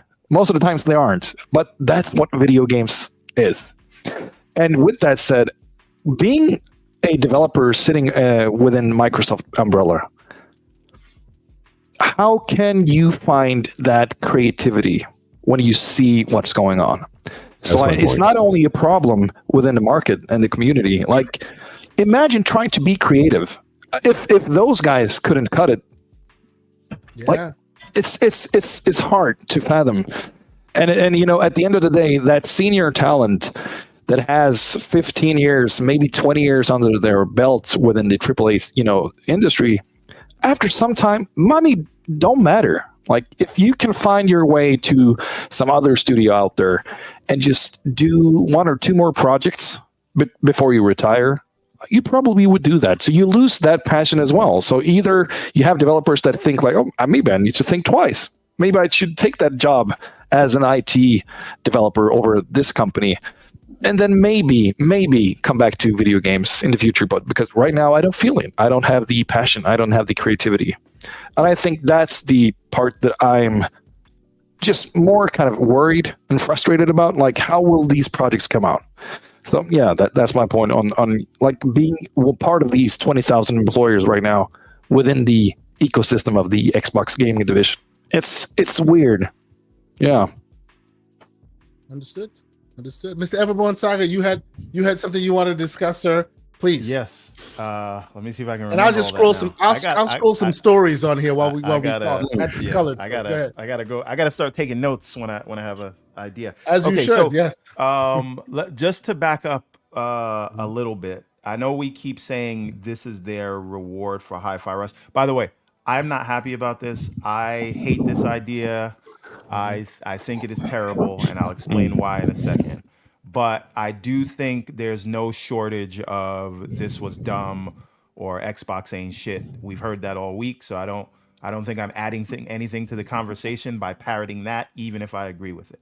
So I want to try to take a different angle, not devil's advocate, but just looking at it, trying to be objective and I don't want to say dispassionate because I am passionate about this stuff. But anyway, so is there any merit to the idea that this isn't about how being a reward for Hi-Fi Rush or a penalty for Hi-Fi Rush? Do we need to take into account the expenditures and ROI on Ghostwire Tokyo? Right? So was Hi-Fi Rush enough to make its own budget back? Sure. Was it enough to cover any potential losses from Ghostwire Tokyo? Right? And then the second question is in terms of why Tango probably hurts more. Because I guarantee you right now, if we heard these cuts happening, no one would be happy about it. But if we heard Arcane Austin was getting closed, that's my point. We heard Roundhouse was getting closed, if we heard Alpha Dog was getting folded into ZeniMax Online, we would say this is terrible. The industry is in a really bad place right now.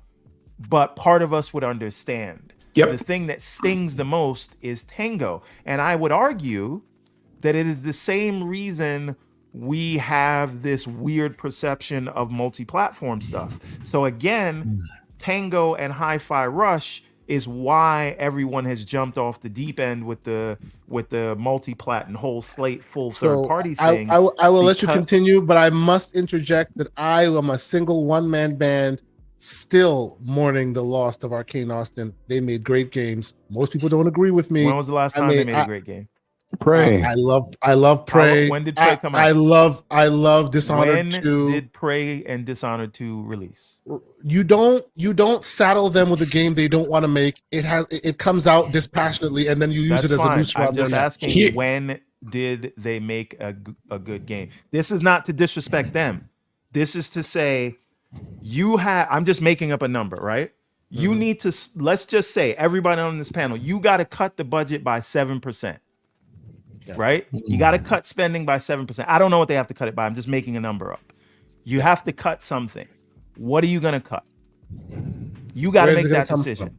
Aaron, Paris, Asante, you got to cut the budget. What are you going to do? What teams are going to be affected? No matter what you do, it's not going to be good.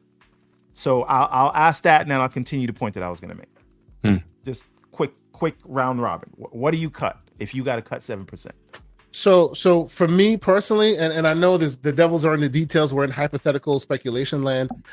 They have allowed Bethesda to stand separate for a long time, and that has overhead and overlapping costs. I would fight more to bring them together and keep the creatives.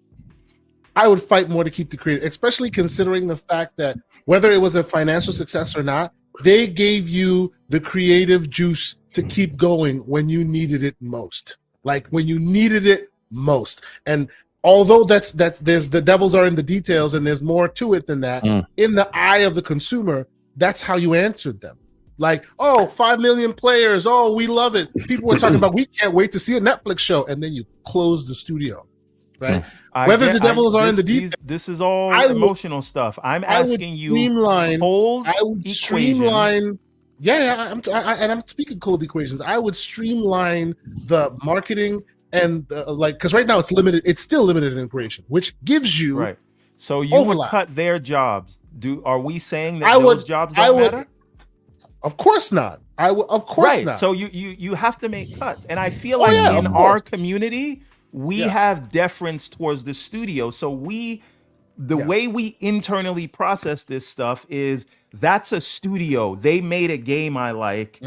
Don't touch them. Their jobs are in a way more important. It is the difference. That's how you approach all the games you're okay going to Gen Pop because you don't care about them. Like, you do the same thing. No, that's fine. I'm a part of this problem too. Tango hurts me the most. But what I'm saying is, in the same way when you hear about a war somewhere around the world, it doesn't affect you as the same as if there's like a mass shooting and the same number of people die in a mass shooting. You'll feel that more, right? It is, and I'm not saying you don't. The point is, I feel like we pretend like that these jobs are greater than the other. The point is, they had to cut 7%. Sure. And while I hate this idea. I think from a customer perspective, I think it's terrible. But I just think we have to look at it in the context of Activision had a certain budget that they had to cut. They cut 1,900 jobs from ABK, right? It is Bethesda, ZeniMax's turn now. They had to cut a certain amount, and then XGS is going to have to cut a certain amount. Everyone has to cut. So when we say you should cut the initiative, when we say you should cut these things, those things may still get cut when XGS turns to their things. But this was an internal thing within Bethesda, and the budget that is going to Bethesda needs to be cut by a certain amount. So within the context of ZeniMax Bethesda, what do you cut? Makes sense. Yeah, Aaron, you want to allow me to? Can I retort? Because I only got a few more minutes, and I have to get out here. So no worries. Yes, you're actually, from a logical standpoint, spot on, Everborn. I'm taking nothing away from that, but I am also going to take both the CEO and the president of Xbox's words and turn them onto exactly what you said, in that they are trying to protect the future of Xbox right now. I'm speaking specifically of Tango in your scenario, because I think you could make a justification for Arcane Austin, roundhouse the rest, because you have the evidence there that, hey, these are underperforming. We need to make cuts. They got to go. but Tango specifically. And it's not even about Hi-Fi Rush. It's about where Tango's located. Japan.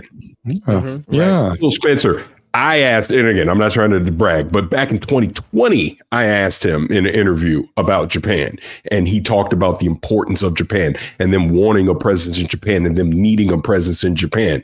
They then acquired Bethesda. What was the first thing that he talked about was we now own a Japanese studio. They've made multiple trips over to Japan over the past few years trying to establish those relationships. It looks like they're starting to repair the relationship with Square Enix and get more titles on the brand, the Hideo Kojima partnership that they're doing. But my reason about Tango, and when you think about, all right, where do we make cuts and where do we make concessions?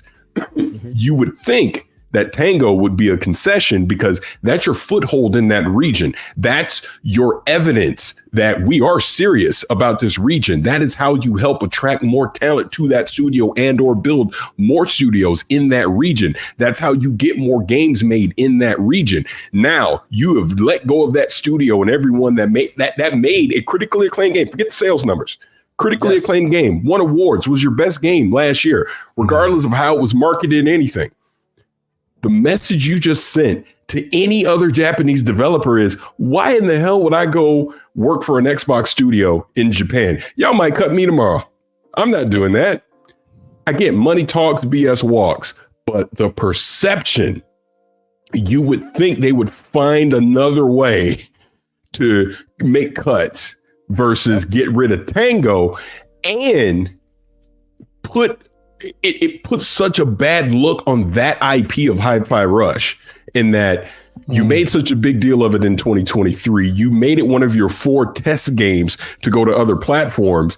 And then just literally months later, for whatever reason, you decide, well, the studio's gone. Basically, the IP's dead in the water where it is. I'm trying to look at the overall picture of it and not just be cold blooded. Let's just look at the numbers. Because look, I guarantee you, Amy Hood came in there and was like, this is what the numbers say, get rid of them. But then you have to have a more reasoned approach about this. This is where leadership comes in and go, you make a compromise here, you make a compromise there. All I'm saying is if I was in that position, getting rid of Tango out of all of them does not make sense to me for the long-term picture of how you're trying to grow your brand globally. Well, let me just bounce off of that, Paris.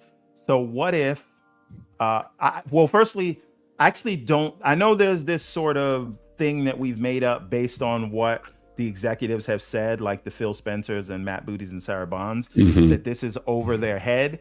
And in a way it is, but I don't think it's as granular as we think. Like, so what I mean is this is studio heads making these decisions, but what the part that is over their head is this is how much you have to cut by, right? And then they're doing internal reviews of individual studios when they have a project coming out, how long it will take before that studio can make you more money.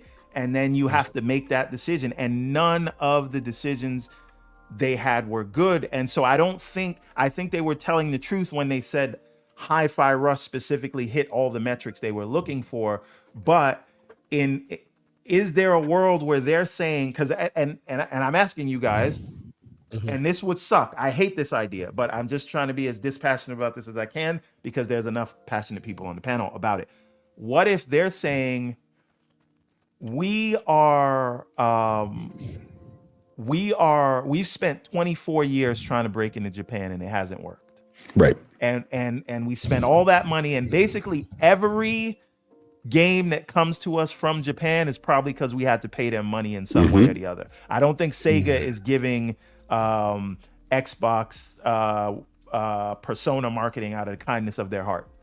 I don't think Square is all of a sudden looking at Xbox just because they feel like it's the right thing to do.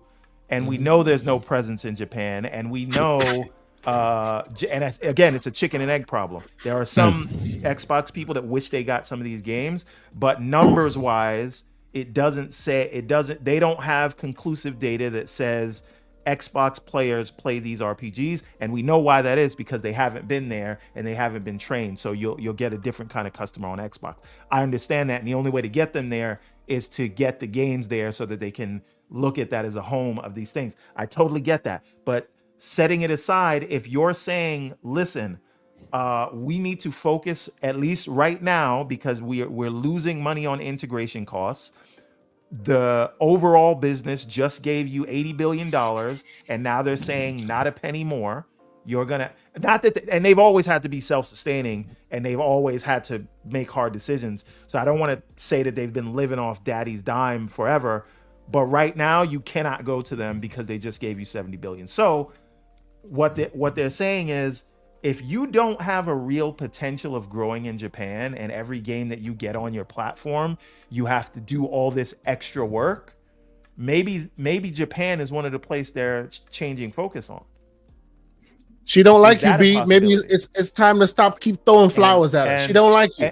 And maybe Tango is the canary in the coal mine for that. And maybe Tango is the one studio that is outside of wherever, because you have multiple studios in Europe, you have multiple studios in the UK, you have multiple studios in the United States. So your efforts for supporting those studios can be centralized in a way to those things. So one support team can support multiple studios in that region.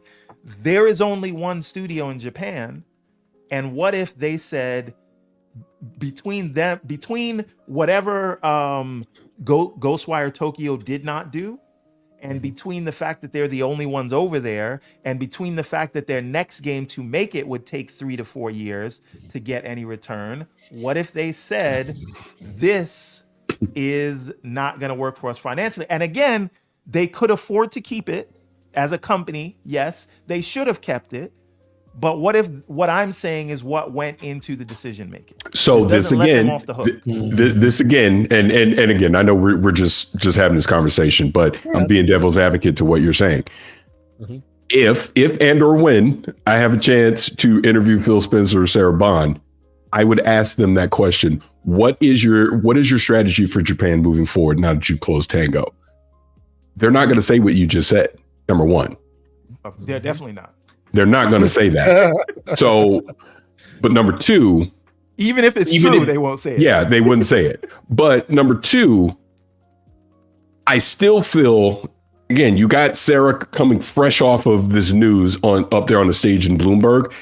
Her answer needed to say it without saying it, if that makes sense. If you get what I'm trying to say, to what you're saying, if that is a strategy, if they've decided to pivot on Japan, then you need to kind of make that a known thing. And then maybe people can wrap their heads around, okay, well, then maybe Tango doesn't make sense for them anymore. But I will say too, and I'm not saying anything you're saying is wrong, because it very well could be, but that would be shocking to me if they were to walk away from Japan at this point. They've already invested so much time, money, and effort in Japan. They just hired someone to actually lead that effort in Japan, but then you remove your biggest presence in Japan. That's where it doesn't make sense to me. You know what I mean? This is just my speculation. I don't know a damn thing. No, but something has changed in the past few months.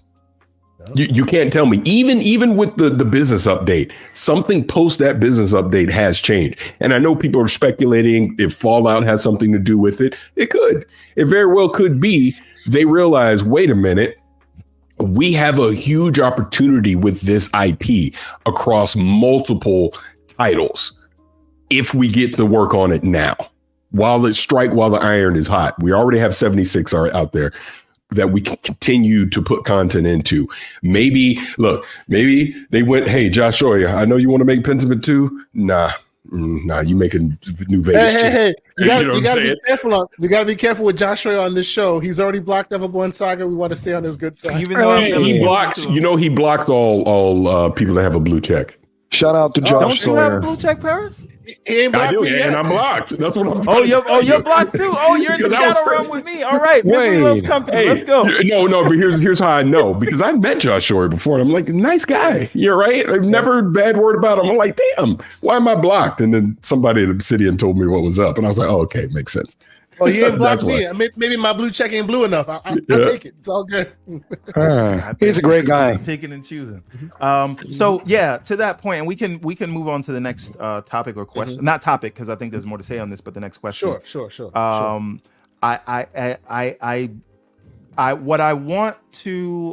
would like the discourse to move on from this idea that we say studios don't have to make money, right? The bill comes due from somewhere. Of course. Whether that money comes from Game Pass, whether it comes from wherever, and again, these things aren't our problems, but if you are going to delve into the realm of talking about the financials of the gaming industry, you cannot come into that conversation with a studio shouldn't have to make money. So can I jump in? Because I do have to go in like a couple of minutes because he's leading into one thing I want to say. Again, you and I are in high agreement, Everborn, on this. Except when it comes to Sonic. Yes.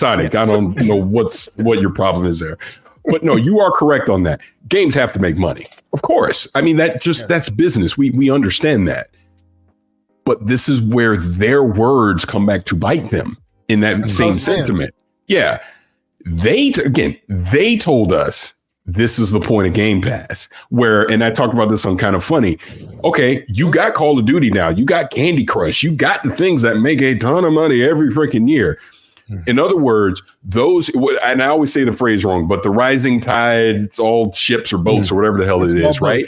So the point is, you take, again, a Pentiment, a Hi-Fi Rush, a Psychonauts 2, that is not going to be a huge moneymaker for you. It may not even make money at all, but you now have that a part of your portfolio of this subscription service that you're trying to sell everyone. You can sell the diversity of the subscription service. We have something here for everyone.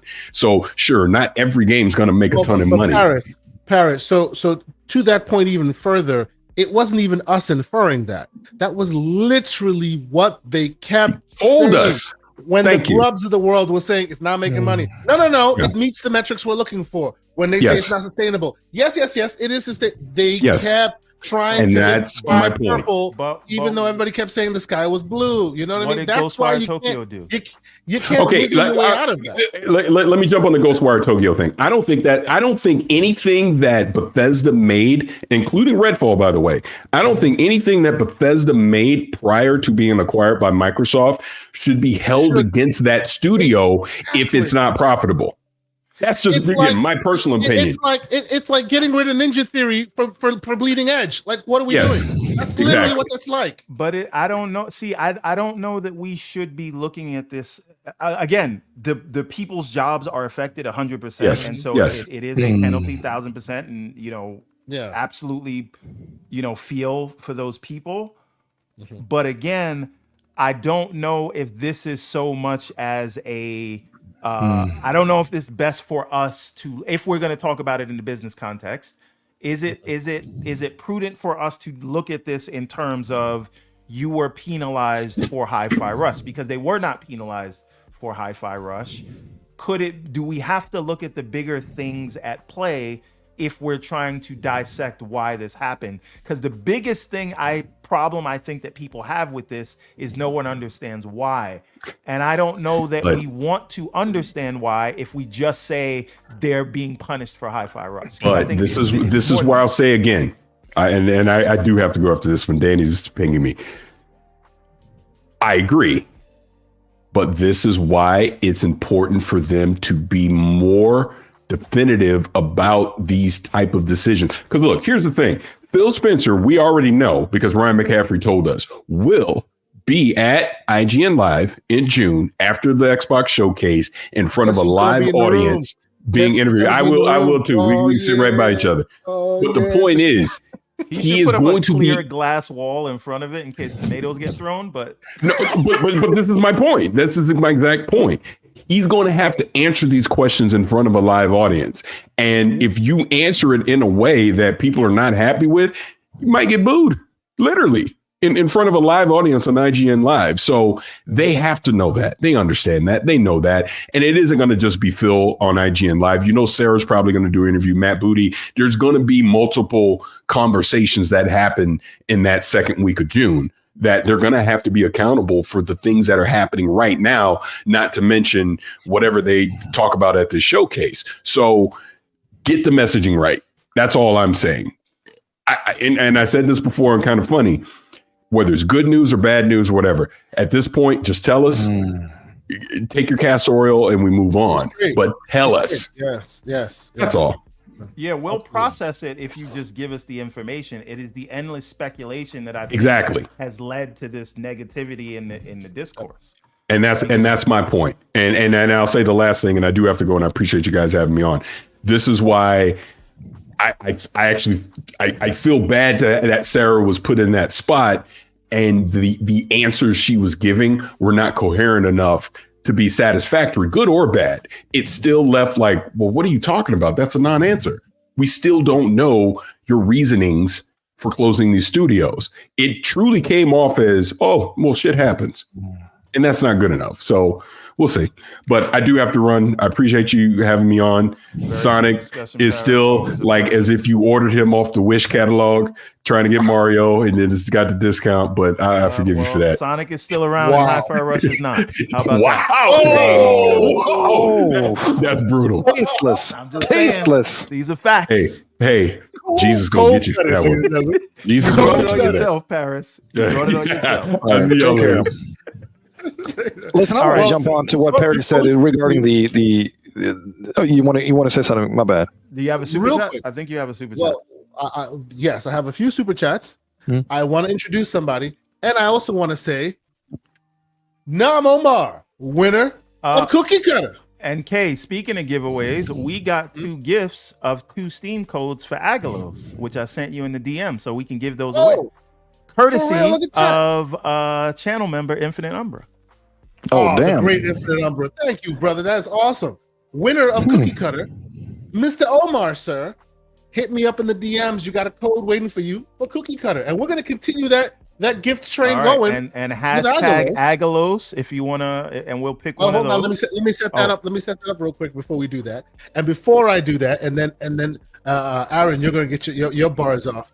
Ladies and gentlemen, because we like those who think deeply about these and give us their takes with a lot of research done, and we always appreciate when he joins us once more with some feeling, Mr. GameLogiq joins us. Hey, thanks very much for that intro. Although the intro makes me go, maybe. As usual. Keeping the tradition alive. Mr. Omar, sir, hit me in the XDMs. Let me get you your code. But Aaron, you had some bars you wanted to break off. Go ahead.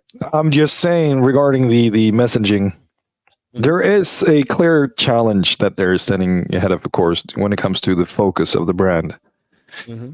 And I've been complaining about this ever since they purchased Bethesda, because they still to this day have a different PR rep for Bethesda.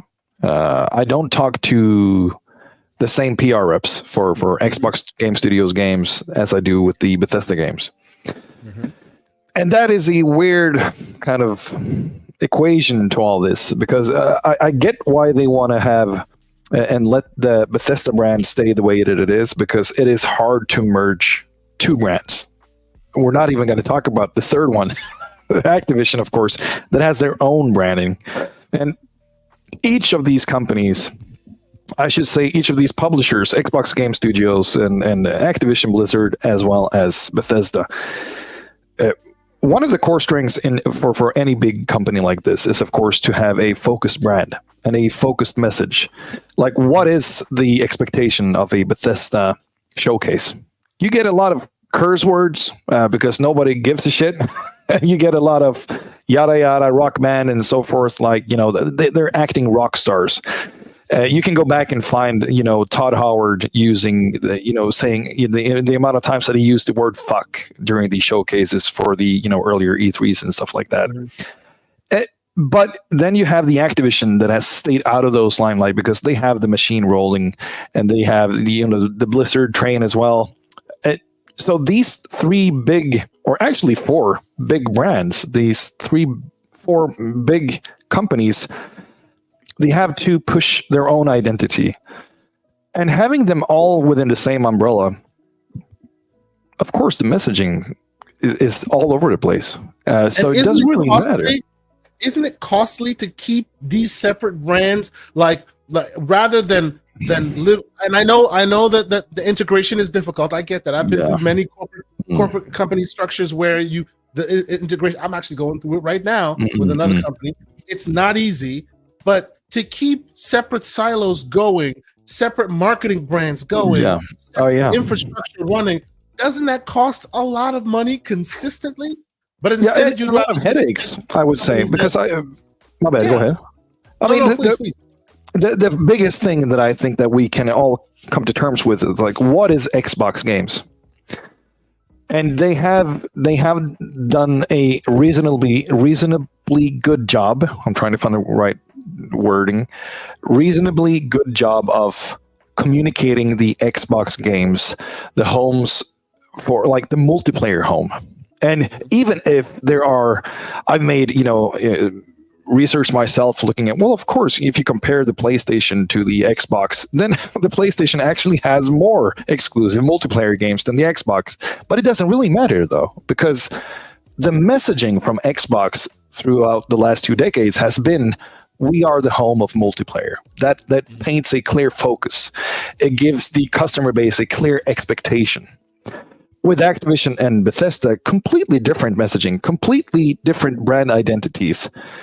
And again, not only to the media, as my example earlier, like who should I, where do we request these, reviews and those reviews? And this, a weird expectation, like with Starfield, very strange way to roll out those review codes, and with Redfall as well, because now you own all these companies.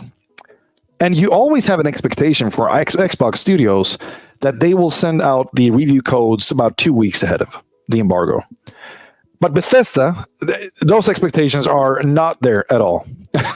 At all.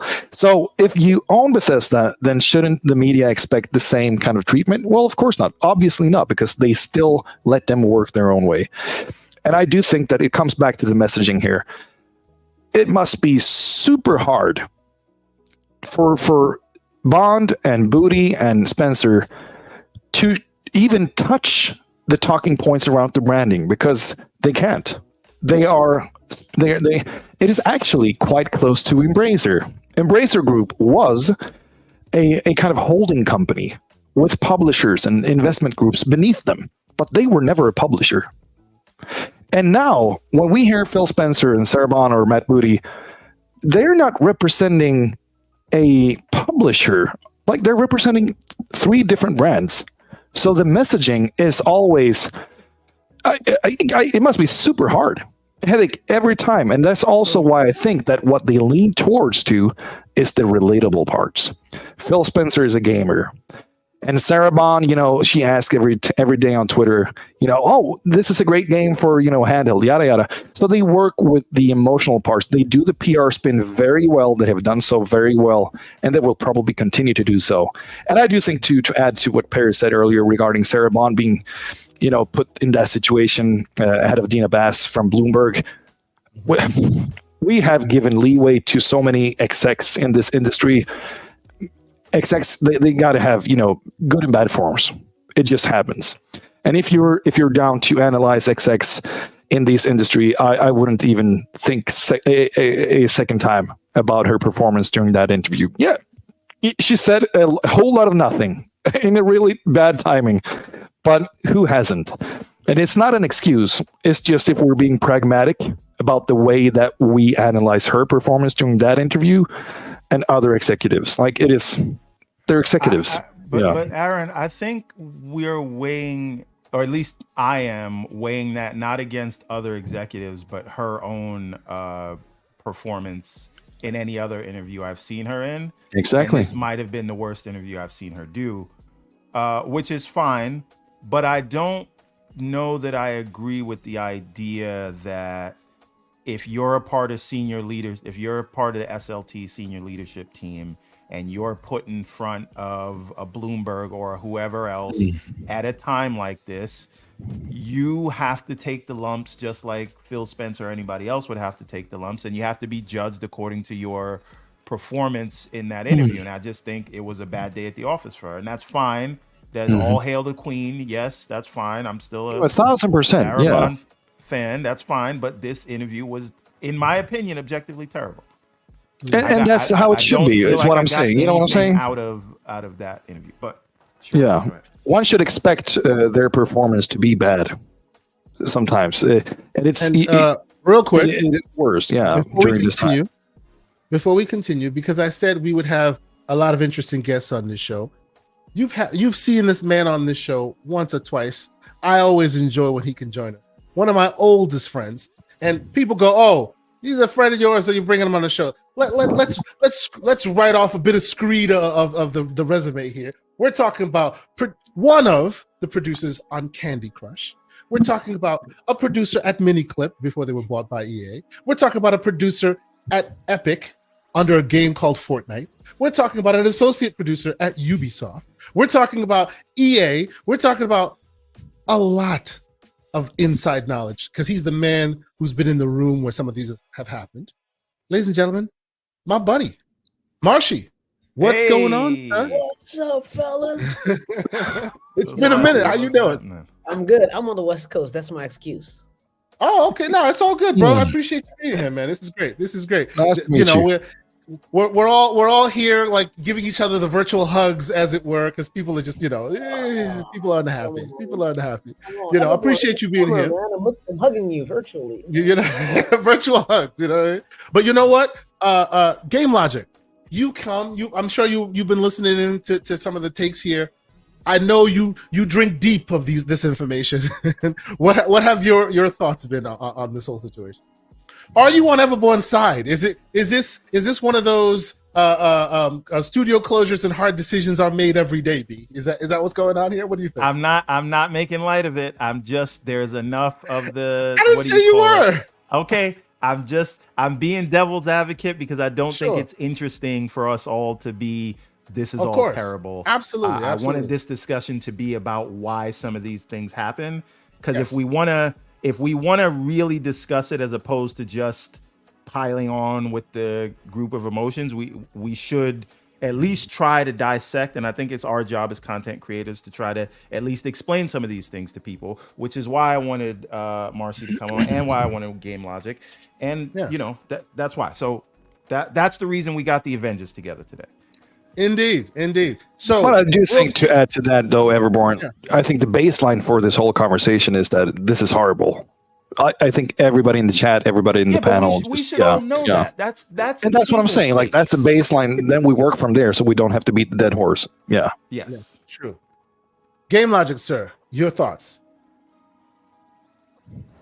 So I think we should start the bidding with an understanding that I'm relatively emotionless and pretty stoic about these types of things. So, I mean, I'm a numbers first person. The thing that, I mean, what I talked about on Twitter the other day is, Xbox has been the cause of, I've been writing about the gaming industry for 20 something years. I've been studying the gaming industry for, I think, 35. In the last 4, Xbox has been the cause. And so all that is to set the stage that it's not a small thing if I'm shocked, right? If my world is kind of rocked. And Xbox has been the cause of 3 of those big shocks in the last 4 years, right? The morning that I woke up and they were buying Bethesda, the morning that I woke up and they were buying Activision, the morning that I woke up and this happened this week.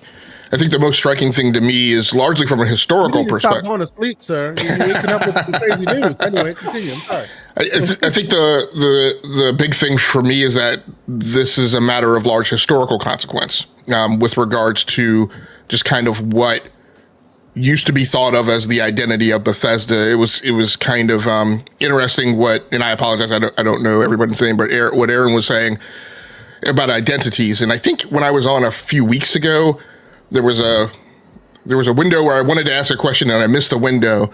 And I think one of the things we need to ask ourselves is what is Xbox's identity?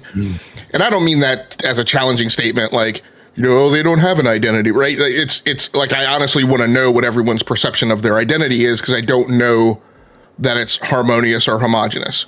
And if it's not, or at least if it's not that to some like significant scale, then that says a thing, right? Which probably also offers decomposition. Bethesda, in my mind, Bethesda had an identity, and an identity that has persisted at least up until the point where Pete Hines left. And that is another thing that should be thought of as a matter of historical significance. Activision, ATVI, I believe, has an identity. And I think where we are now is we need to look at and assess whether or not that identity remains consistent. What is the Xbox identity?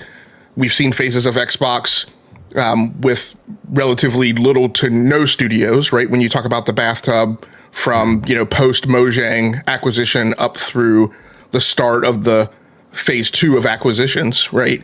And we saw a lot of studios during that time go extinct. And then they started repurchasing, right, to reacquire and build the bloodline back up. Now we've had this phase from 2018 till, I guess, maybe now. You might want to put that line of demarcation there. Now we're in this phase where, I mean, mathematically, you have to acknowledge that we were at 23 studios. We made acquisitions to get up to 34 studios. And in the course of a relatively small number of months, we're back to 29. So what does that say when the net is 23 to 29? 300 people, lost their jobs this week. And the thing that resonates with me is that the thing that, again, I used to identify as being Bethesda, I know they were ZeniMax, and that too is historically significant, right? That they're ZeniMax, but I would say by and large, most gamers just refer to that whole organization as Bethesda. Yeah. And that group, that organization, that identity is now 50% of what it was in terms of enumeration of studios, not by body of employees. So that's the thing that kind of stands out to me most significantly. And can I jump on to that? Because I do think that I forgot to say this earlier. In my mind, when they announced the 1900 layoffs, and they used the wording of, please, support your fellow colleagues during this time. We will notify you, yada, yada, yada. I always saw that, and I still interpret. I hope that maybe if somebody here can clarify, but I do think that those 1900 are still yet to come. Not all of them were done when they announced it. Like, that is a messaging that is still. I think this is a part of those 1900, and I expect. This is not me trying to be controversial at all. Don't follow me anywhere. I'm not here for cloud, but I expect more studios to be shut down this year. I'm just saying. Aaron, let me jump in and say one thing, just and I'll let you go. And I just want to point out, right, because it's very poignant to your point, right? I said earlier this week, and this is something that people should understand. And I talk about this stuff from being a person who's been on the side of the table of being a manager who has gotten handed down, right? Hey, these are the layoffs. Here's your list. Go walk these employees out. And then the side of the line where I've been on the left-hand side of the conversation right before layoffs occur. And I've advised people, like, please understand, right? So everybody got the word that, or maybe rumor, insider, whatever, that voluntary service packages are being offered. Let it be patently clear. VSPs being offered is a precursor to an impending additional round of layoffs. The left-hand side of that conversation goes like this. We need to get that. We need to cut X number of positions to get down to bogey Y, right, within a certain amount of time.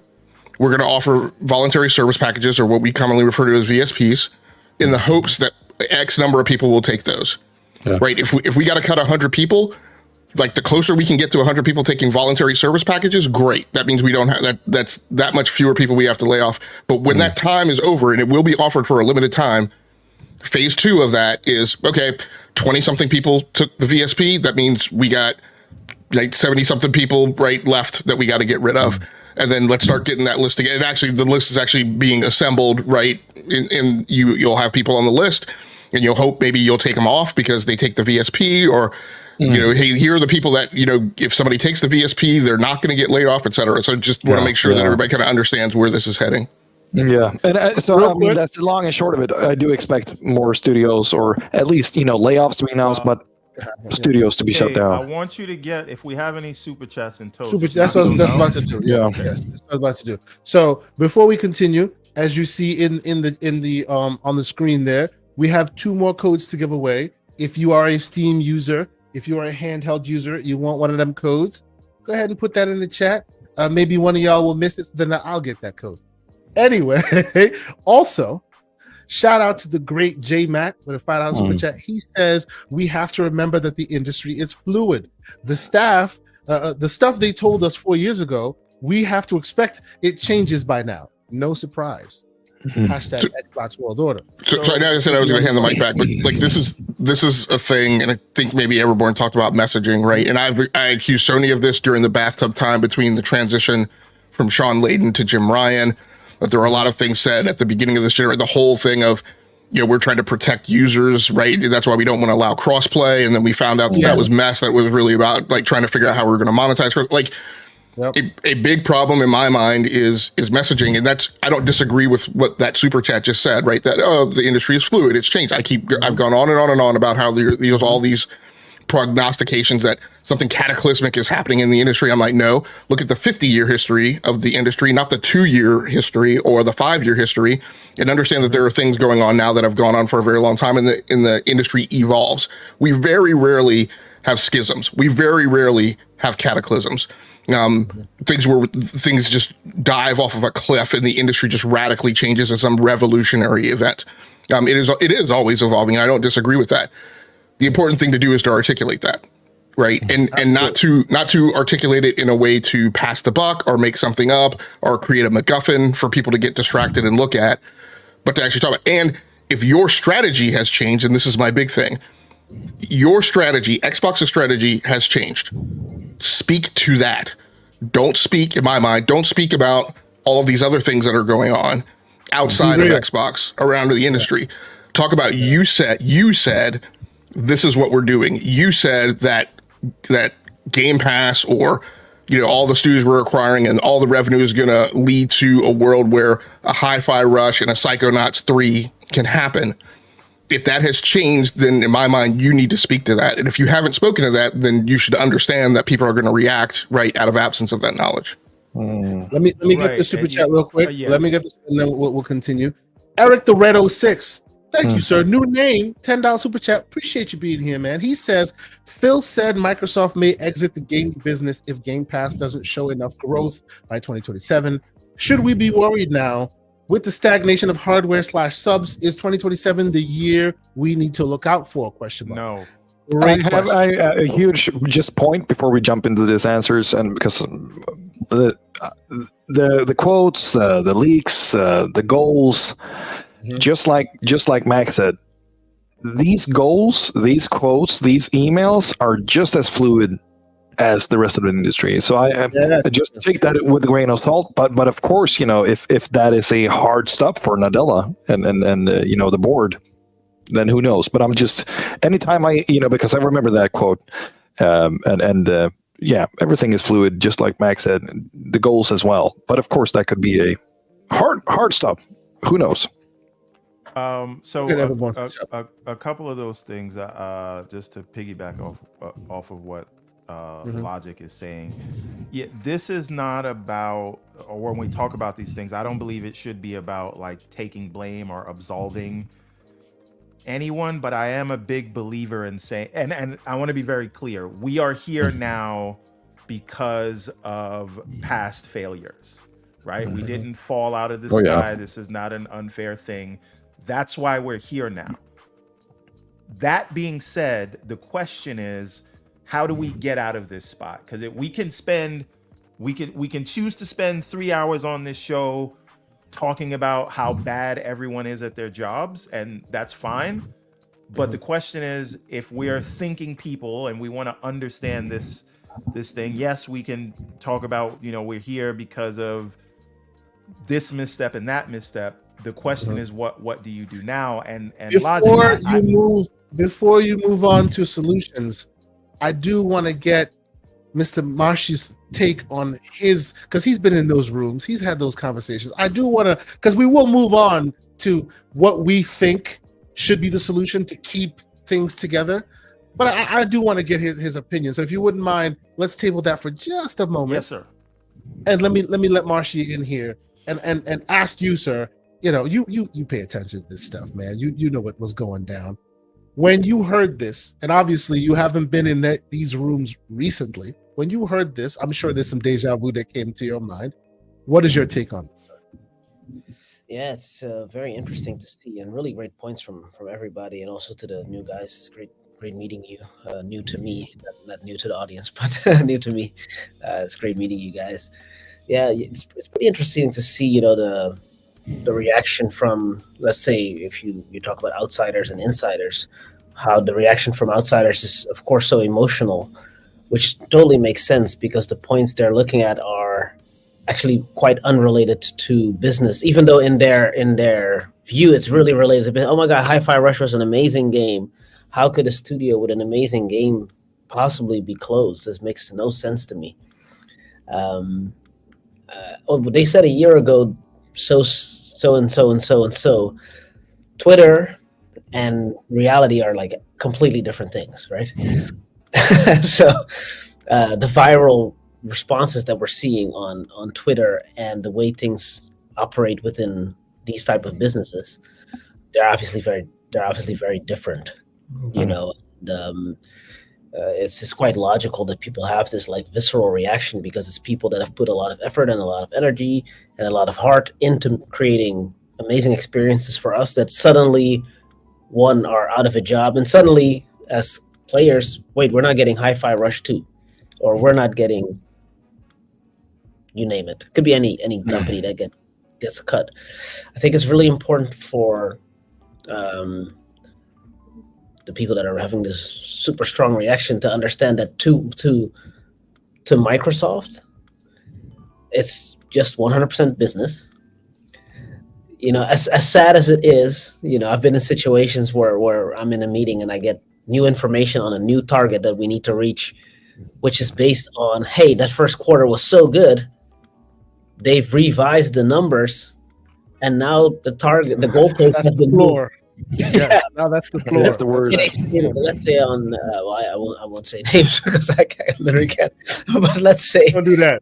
On game A, you're on game A, and you're told on January 1st, hey, this year we're expecting you to make $500 million. Mm-hmm. Okay, that's a lot of money. You crush it in the first quarter, then they're like, whoa, you guys are crushing it. You know what? Based on what you've done, we actually think you could do 625. So now if you hit 550, which would have been way better than what you were supposed to do, that's now considered a failure.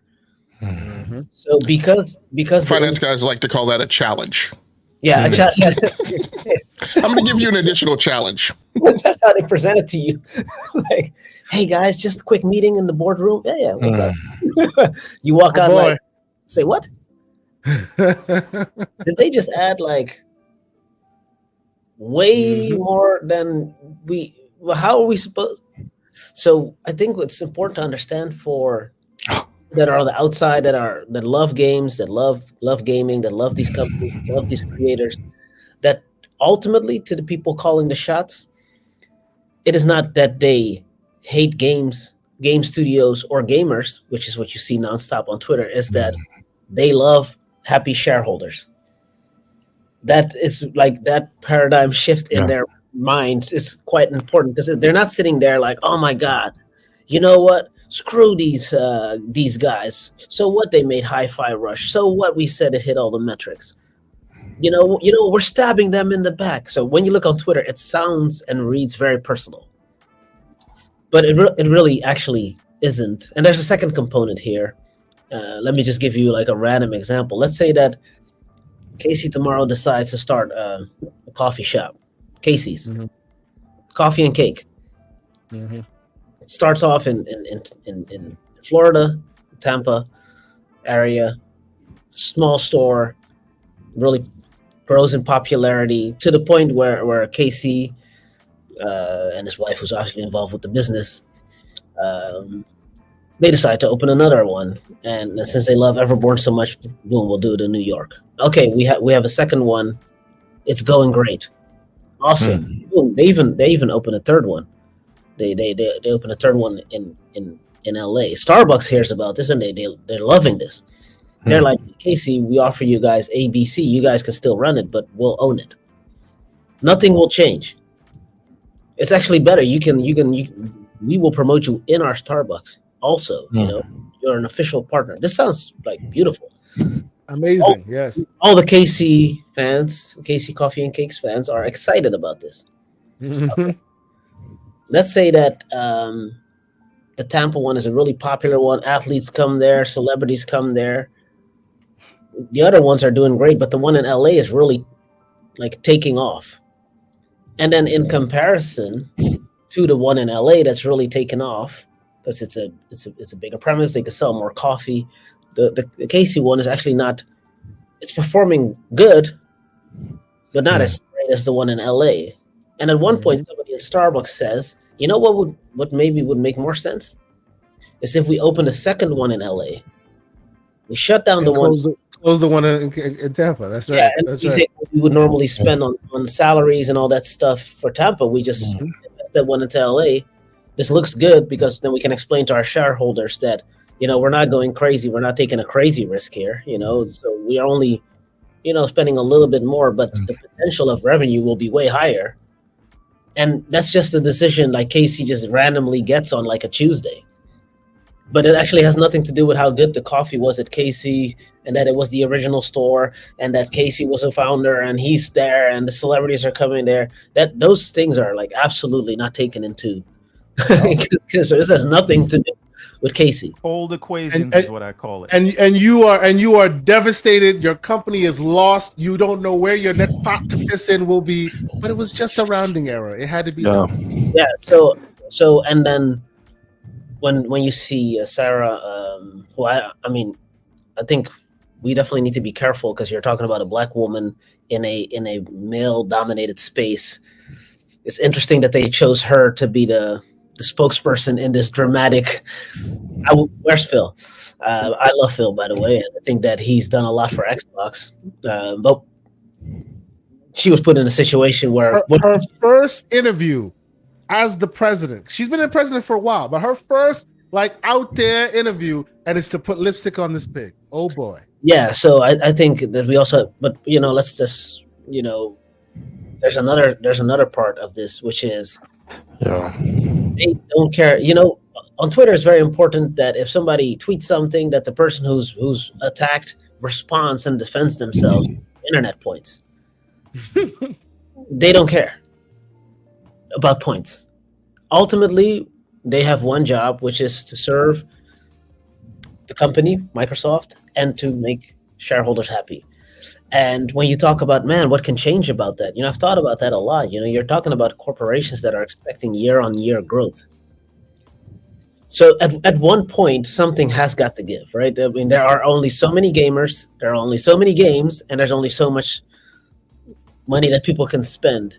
So at one point, there will be a studio or there will be a coffee shop affected by the fact that there's only so much that can be spent, and the market is flooded with games and flooded with products and flooded with other things we can do and spend our money on.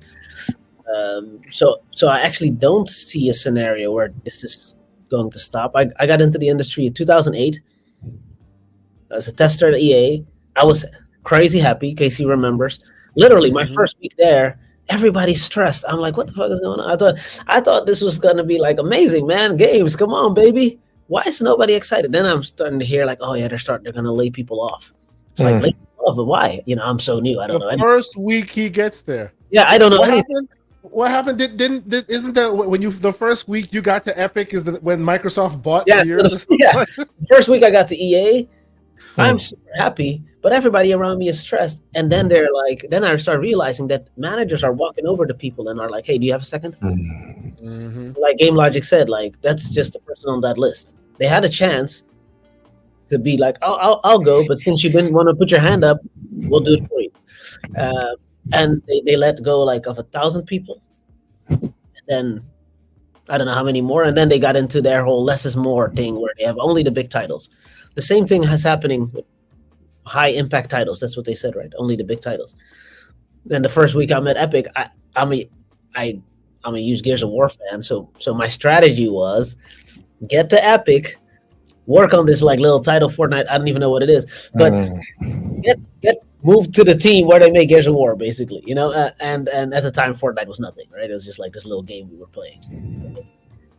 And literally week 1, they're like, "Oh, hey guys, we just sold the Gears of War IP." What? Is this a joke?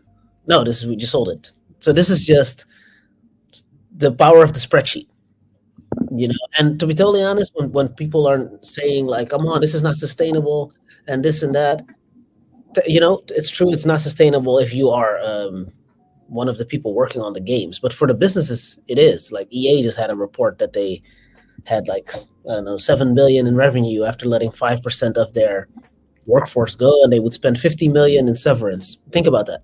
You're talking about right on the screen. Marchi, there you go. I want to ask. That was a question that I brought up to Kay Asante during the week, which was, if this was Take-Two or EA or Ubisoft or Activision while they were independent, we would all acknowledge that this is terrible, but none of us would be surprised, I don't think.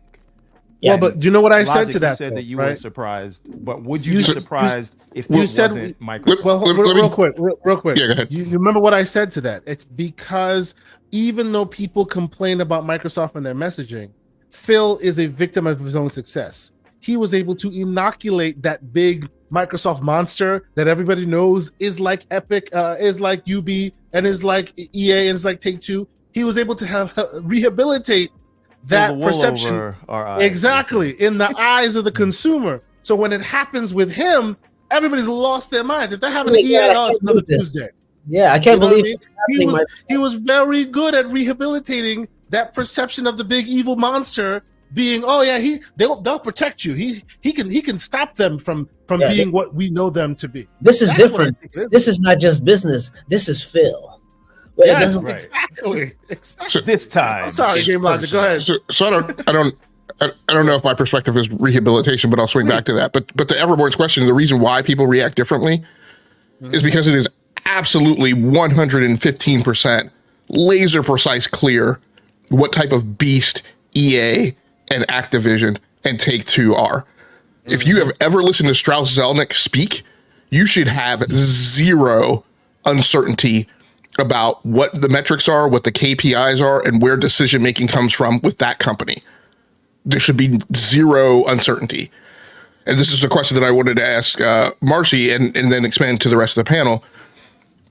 Because Marchi, you talked about how, look, these decisions get made because of business. And this is a problem with Twitter, right? With gamer Twitter, because I think 97% of the people involved in the conversation around business and finances do not understand them. I often make jokes about people who can't balance their own checkbook, often making comments around, you know, what a multi-trillion or multi-billion-dollar company is doing. That's a bit of slander, but there it is. And logic, just before you continue. Yeah. And they don't want to understand them. True. You absolutely. You explain not to know, but not caring is the part that bothers me. You explain things to them in a very academic, matter-of-fact manner, and they don't want to know. We've had developers explain to people like how things work, and we've had people yell and shout at them because that doesn't align with whatever their perspective is. But regardless, Marchi said something about how these, you know, decisions are made on business, and here's part of the problem that goes back to what you're talking about, Everborn, in terms of causality. There's a voice track. There's a voice track from Xbox that is highly oriented around the gamer, and there is a large level of effort and a large amount of airtime that is spent speaking to that person on Twitter and other places in social media. Then there comes a time where then you have to speak on business, and this is the problem that I mentioned before. Like right now, I mean, and I'm just going to point these out as data points. I'm looking at Phil Spencer's Twitter account. There's been nothing since like early May. Right. And this is the same thing we saw when Redfall hit. There was nothing from Pete Hines' account, right, for weeks. So part of the problem is that you expend a ton of effort and fill up a ton of airtime, right? The most vocal publisher platform owner in the space talking to gamers. But then when you do this, then you're silent.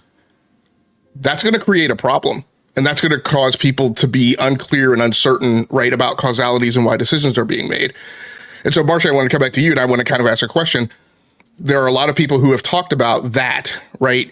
This 90% airtime towards the gamer and then 10% to 0% around business. And Everborn, you go back and talk about how do we get out of this? And a lot of people have asked, should Xbox talk as much as they do? Should they spend as much airtime filling up the space? And in my mind, leading to this perception, this image. I often talk to people about PI, right? Perception, image, and exposure. Leading people to have this impression that then, if they're not going to expend the same amount of time, like walking it back or giving people causalities, like there's an imbalance, right, in the force, right, in the execution of that. And I wonder whether or not that should be part of the things that would change. That's a question I'd like to ask Marchi. Yeah, that's such a good point. And again, like you this is a really, really good question. And it really touches on almost like reality versus perception, right? I was also surprised. I was just expecting as a business person, I was expecting nothing from Phil. He was just like, I'm riding out this storm. We got the showcase coming up. You will hear from me. I'll show you some trailer that gets you excited. I pray to God by the end of summer, people have moved on. That's the strategy. And there's a reason there is a strategy. It's because people like that, when they speak, they can actually impact share value. So you have two choices.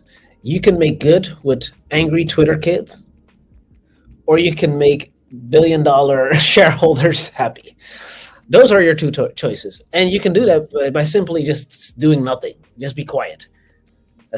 Somebody will say something, somebody will tweet out something, now there's the whole, Hellblade 2 will come out and that company's done conversation.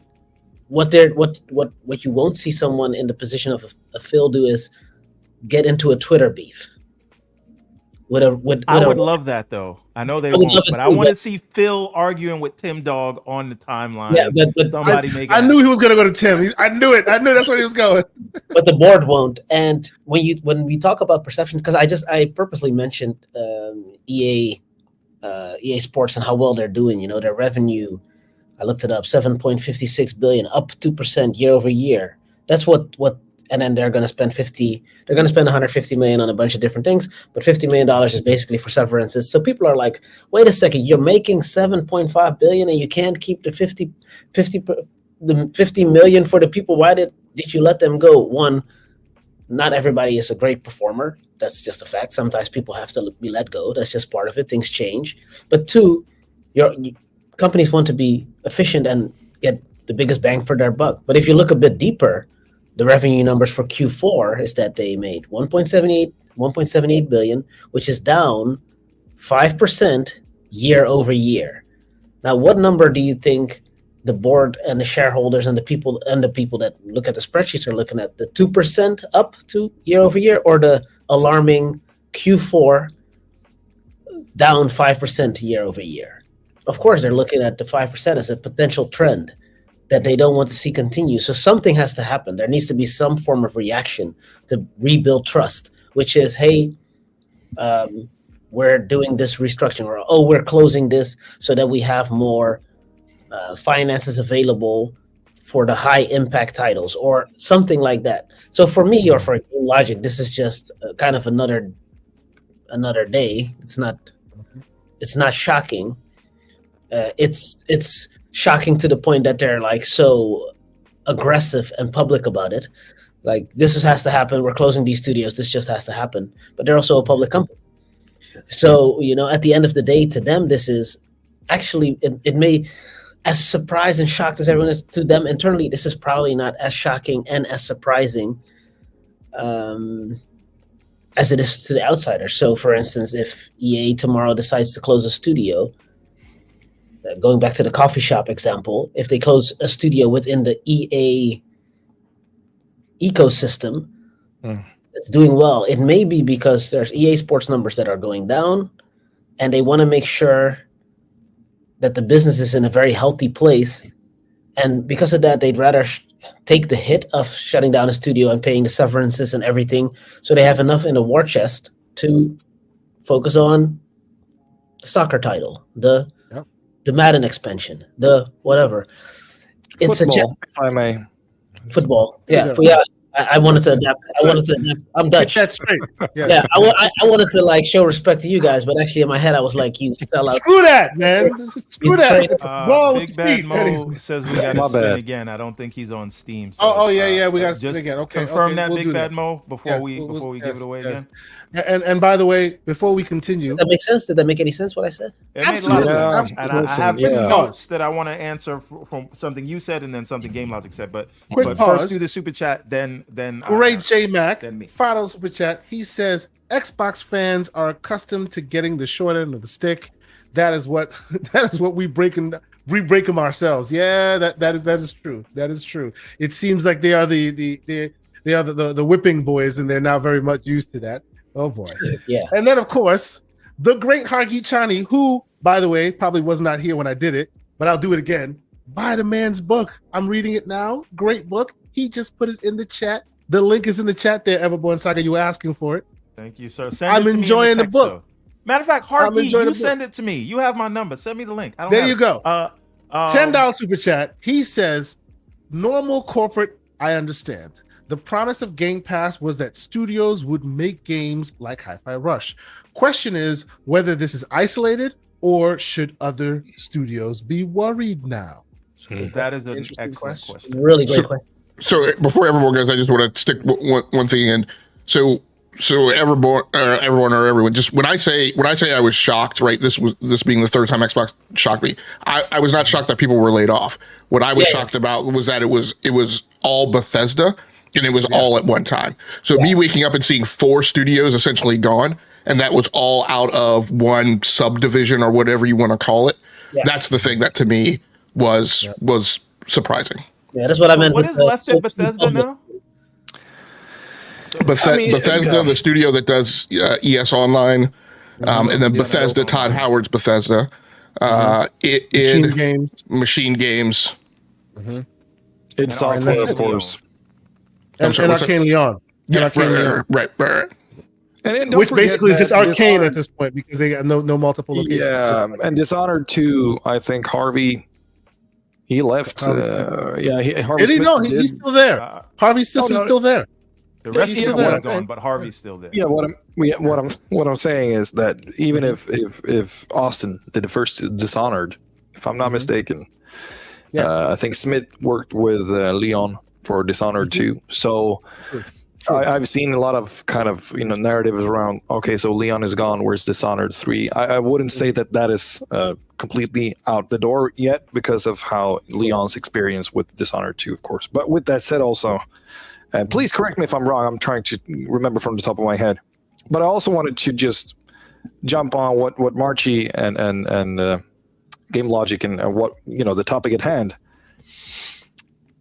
The unfortunate part about just following this on social media and just media overall, the headlines are the most important things, of course, because without the great headlines, you don't get the ad money and so forth. So unfortunately, there are quotes that are sexy, and then there are quotes that aren't that sexy. And I would like to read just one quote that aren't that sexy, and of course, don't really get that much headlines. We're a business, says Phil Spencer. I've said over and over, I don't get any luxury of not having to run a profitable, growing business inside of Microsoft. End quote. And that was during his, interview around GDC. When an executive says those things, and he goes on to talk about how he pretty much would love to work within an industry that isn't run by capitalism and those forces, that to me said a lot more about my expectations on how this latest merger with Activision Blizzard will affect studios and more layoffs for this whole year. So that is where I go to look.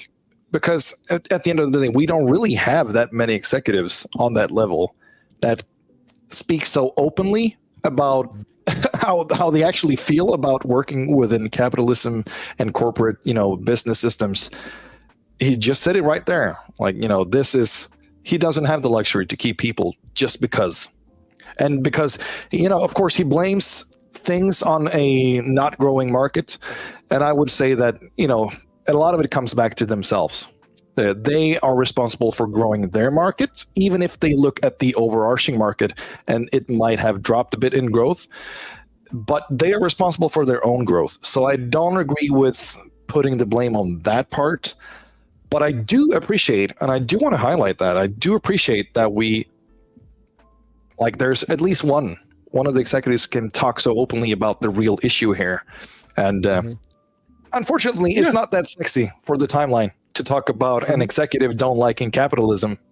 But I guess, that's a sign, if anything. Right. And by the way, real quick, Big Mad Mo, member for 3 months, he says, not to be rude, but in other news, Hellblade 2 is coming out in the showcase next month. Can't wait. Shout out to the panel. # boot on next season. Don't worry, we are. I don't know if it's this week, but we will spend a lot of time on speculating for the showcase and Hellblade 2 deep dives and things like that. Okay, so wait, Everborn. Do I huff and puff? Do I still huff and puff? No, you're Infinite good. Umbra was very nice to point that out. Okay. Yeah, I'm sounding too much. Yeah, okay, great. Real quick, Everborn, I will let you go. I just want people to know, in the chat, I posed an interesting question. We've been asking this question around, and this is in the poll, asking this question around for a little bit. Complete speculation. So just go there with me. If you, as a consumer, know, of course it's speculation, that COD day one in Game Pass means more studio closures, are you okay with that? And the choices are, yes, they promised. The second choice is, no, I'll buy it instead. Or 3, because I know some people don't even want to deal with it, I plead the 5th. So, of the 3 choices, and I'll keep it going until the end of the show, of the 3 choices, it is neck and neck with 77 people voted. Please, there are 503 people watching this on the various platforms. Thank y'all for being here. Try to vote if you're in the YouTube spaces. I want to know some real numbers. Right now, it is neck and neck, 36-36, with yes, they promised, and no, I'll buy it instead. Everborn, please continue. All right. So to answer there's 4 things I got to answer. I've been trying to keep going. Keep going. Yes, that's right. To your question, Kay, I would say I would understand if they said we have to increase the price of Game Pass in order to support COD being in there day one. I would not support any world where Call of Duty was not in there day one, and I don't think Lena Khan or Sarah Cardell would support. Yeah, there is legal precedent to make sure they do that, because they said they would. You absolutely can't go yes. tell every this is all regulator speculation. around Yes. this is a key benefit of the deal, and then be like, and then not do it. That's right. That's right. I mean, you could, but then you're going to deal with the consequences after that. Okay, so that's your question. Something you said, Aaron, about not having the luxury of running not a profitable business, and growing business. Yeah, this is another thing again around the discourse and what I say about people not wanting to understand. I don't know how helpful it is to the discourse. And again, I'm not letting anybody off the hook. But and there's a lot of blame to go around about where we are here now that is entirely separate from what I'm about to say, which is I don't think that we should be saying you should just, because you're Microsoft, fund a thing that doesn't make money. Now you have to answer for all the crap you are saying about we don't care about this and we don't care about if you buy the box and we don't care about sales and user engagement. Hey man, you have to answer we live in a world where where people believe the SSD can handle everything. So if you say we're inoculating you from sales, people believe you. Right? And so my thing is, if you want to have these conversations, then we have to look at it like that. And if you don't care to understand the business side of it, then don't talk about the business side of it. Focus on the games, which is your role. If you don't want to at least try to understand. I don't understand everything. I'm not shaming anyone for not understanding anything, but I am shaming people who don't want to understand, but they still want to talk about that aspect of it. So that's that thing. Now, Logic, to your point about why this wouldn't be a surprise if it came from a Strauss Zelnick or an Andrew Williams or whoever's running these other companies, it made me think of something, which is whenever I saw Bobby Kay speak or Strauss Zelnick, you know where I saw them speaking? Bloomberg, CNBC, and Takahashi, right? Right. Mhm. And so Yeah. they're talking to business people about money, and they're very clear about what their intentions are. And that's the they're only very people they speak to. Right. Yeah. Right. They're not talking to Ryan McCaffrey. Right. They're not talking to Everborn. Right. They're not playing with me inside of whatever game on Xbox or Fallout 76 getting their base blown up. Right. They're not doing that. And so because they aren't doing that, and because they're very clear about what their goals are, if these goals aren't met, people can instinctively understand, okay, those numbers look bad, they're going to do layoffs. Nobody likes it, but people understand that. Because now, this to your point, because Xbox's approach of, and we know why they did it, especially after the Xbox One days, and they felt like they weren't getting their message out, and they really embraced the community and used the community in some ways to get the message out for them, which this is sort of why I think people are taking this, and I understand why people are upset. Xbox actually used the community to get their message out for them. And now what it feels like is, because they've done this expansion, and because doesn't matter what they really do at this point, they're always going to have a lot of money coming in. It's more like your services are no longer needed. And whether that should be the case or not, I still 100% understand why people are upset about it. Yeah. Right. And it may be the right thing to do, but you can't say, hey, I'm going to come to your podcast, I'm going to retweet your thing, I'm going to kind of let you in on a little secret because I know you're going to get that out on your podcast and your whatever. And then now that we have ABK or whatever, now I'm just going silent on you. Like, of course those people would take that personally. And I don't think so what I'm saying is, I understand that.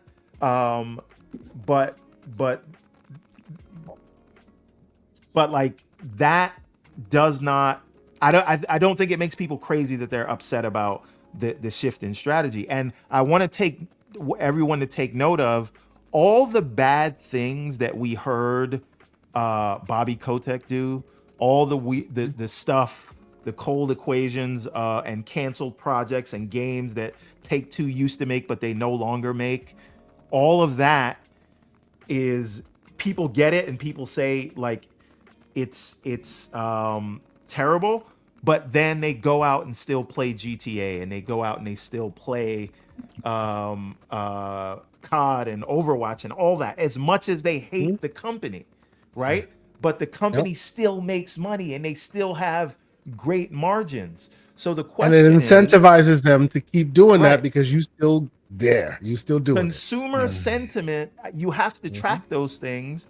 But if there's a hierarchy, it is margins. Like margins, and I know there's a relationship to it, but at the end of the day, like you said, Marchi, now I'm coming to your point. Do I want to score Twitter points with Everborn, or do I have to be answerable to my shareholders, who are probably telling me, I just gave you $80 billion and you're telling me that you need another couple of $100 million to keep your consumer sentiment? Get the F out of my face.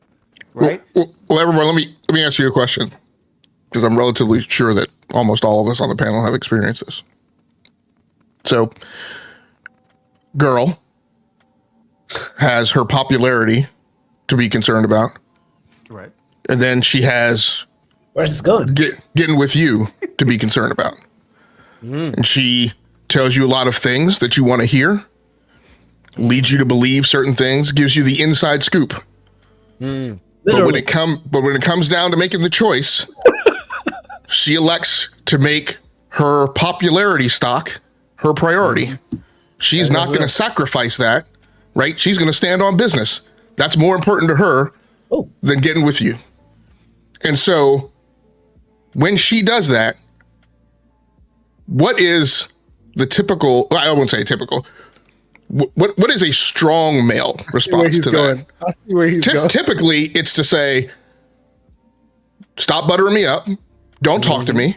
Step off. It's clear to me, exactly. It's clear to me that your stock price and popularity is more important to you than your relationship with me. Yeah, what we got going on? Yeah. So stop investing your time in trying to butter me up, right? And stand on business. So this is the question that I present at the panel. So do we say stop spending so much time talking to gamers on Twitter, doing a business update, right? All this, glad handing and winning of hearts and minds, right? If you're going to be a business, you're going to be EA, Activision, Strauss, Bobby, whatever.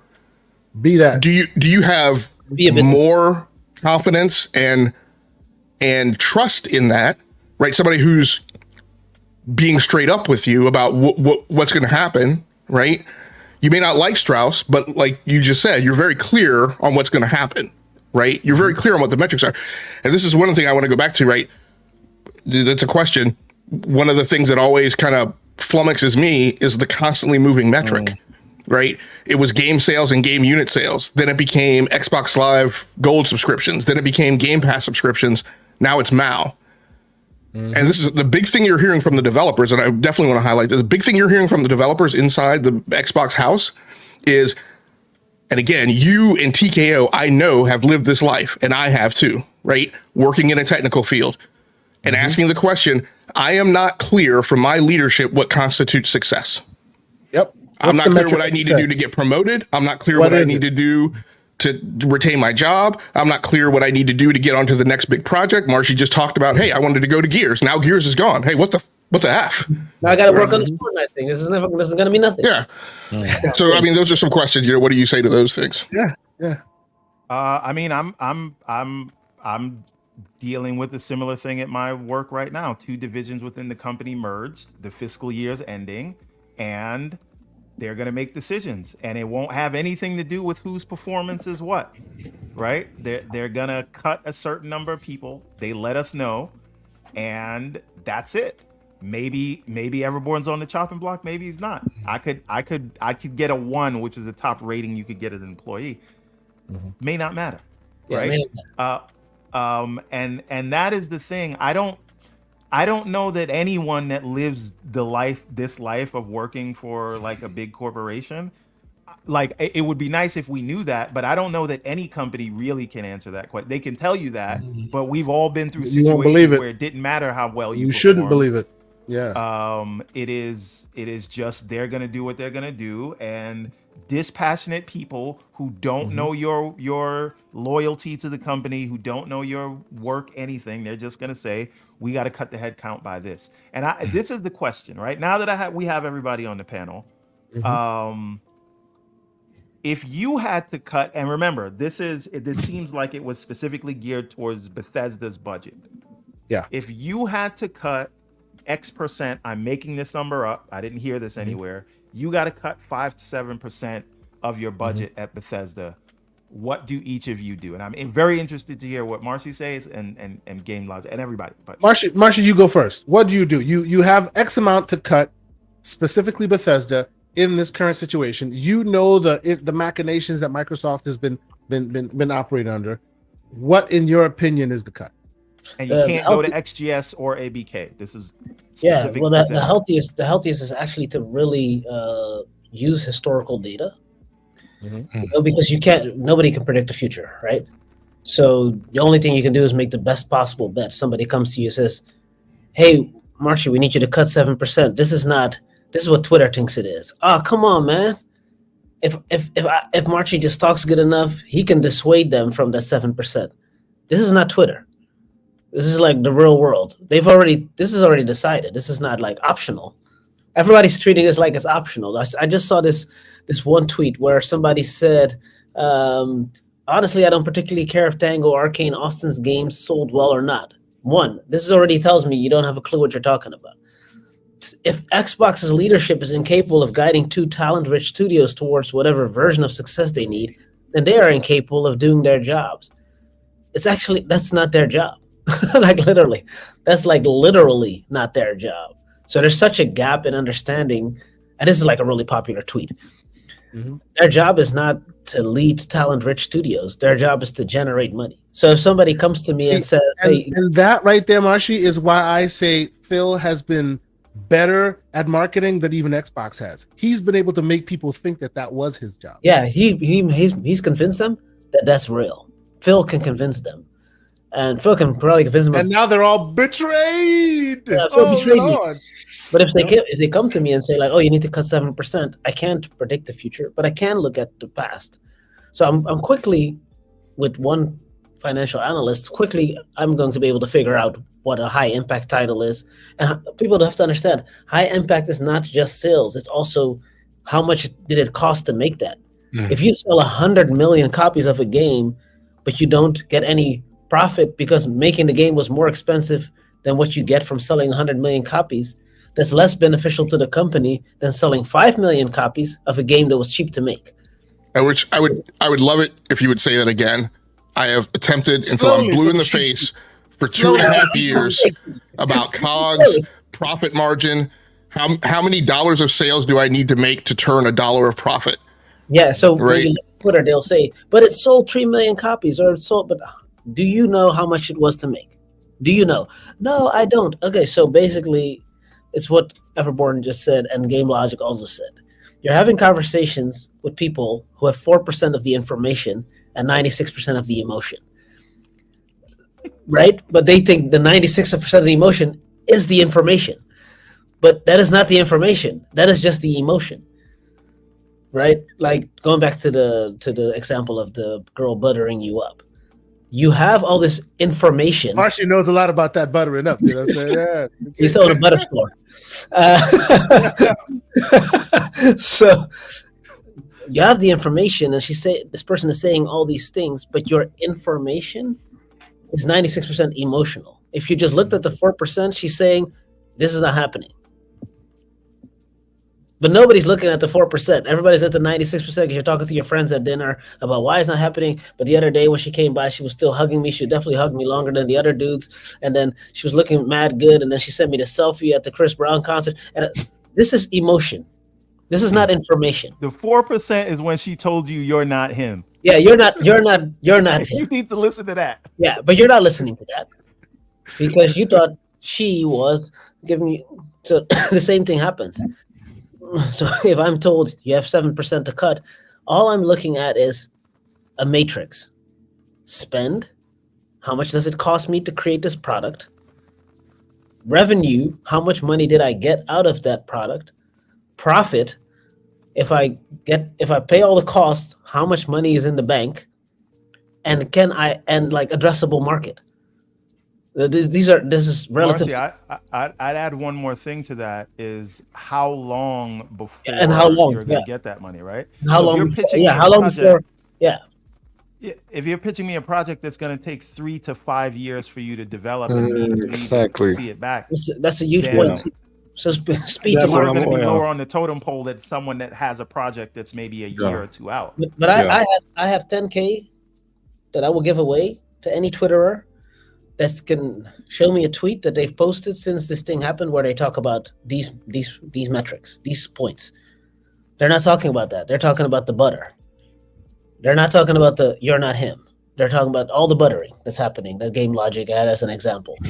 So that's just, you have to understand if you're in this business and this is your job. Well, exclude GameLogiq from your $10,000 offer because you will be out of money. Because you'll lose your money, sir. No, I mean, GameLogiq is the only one. Just regular like Twitterers.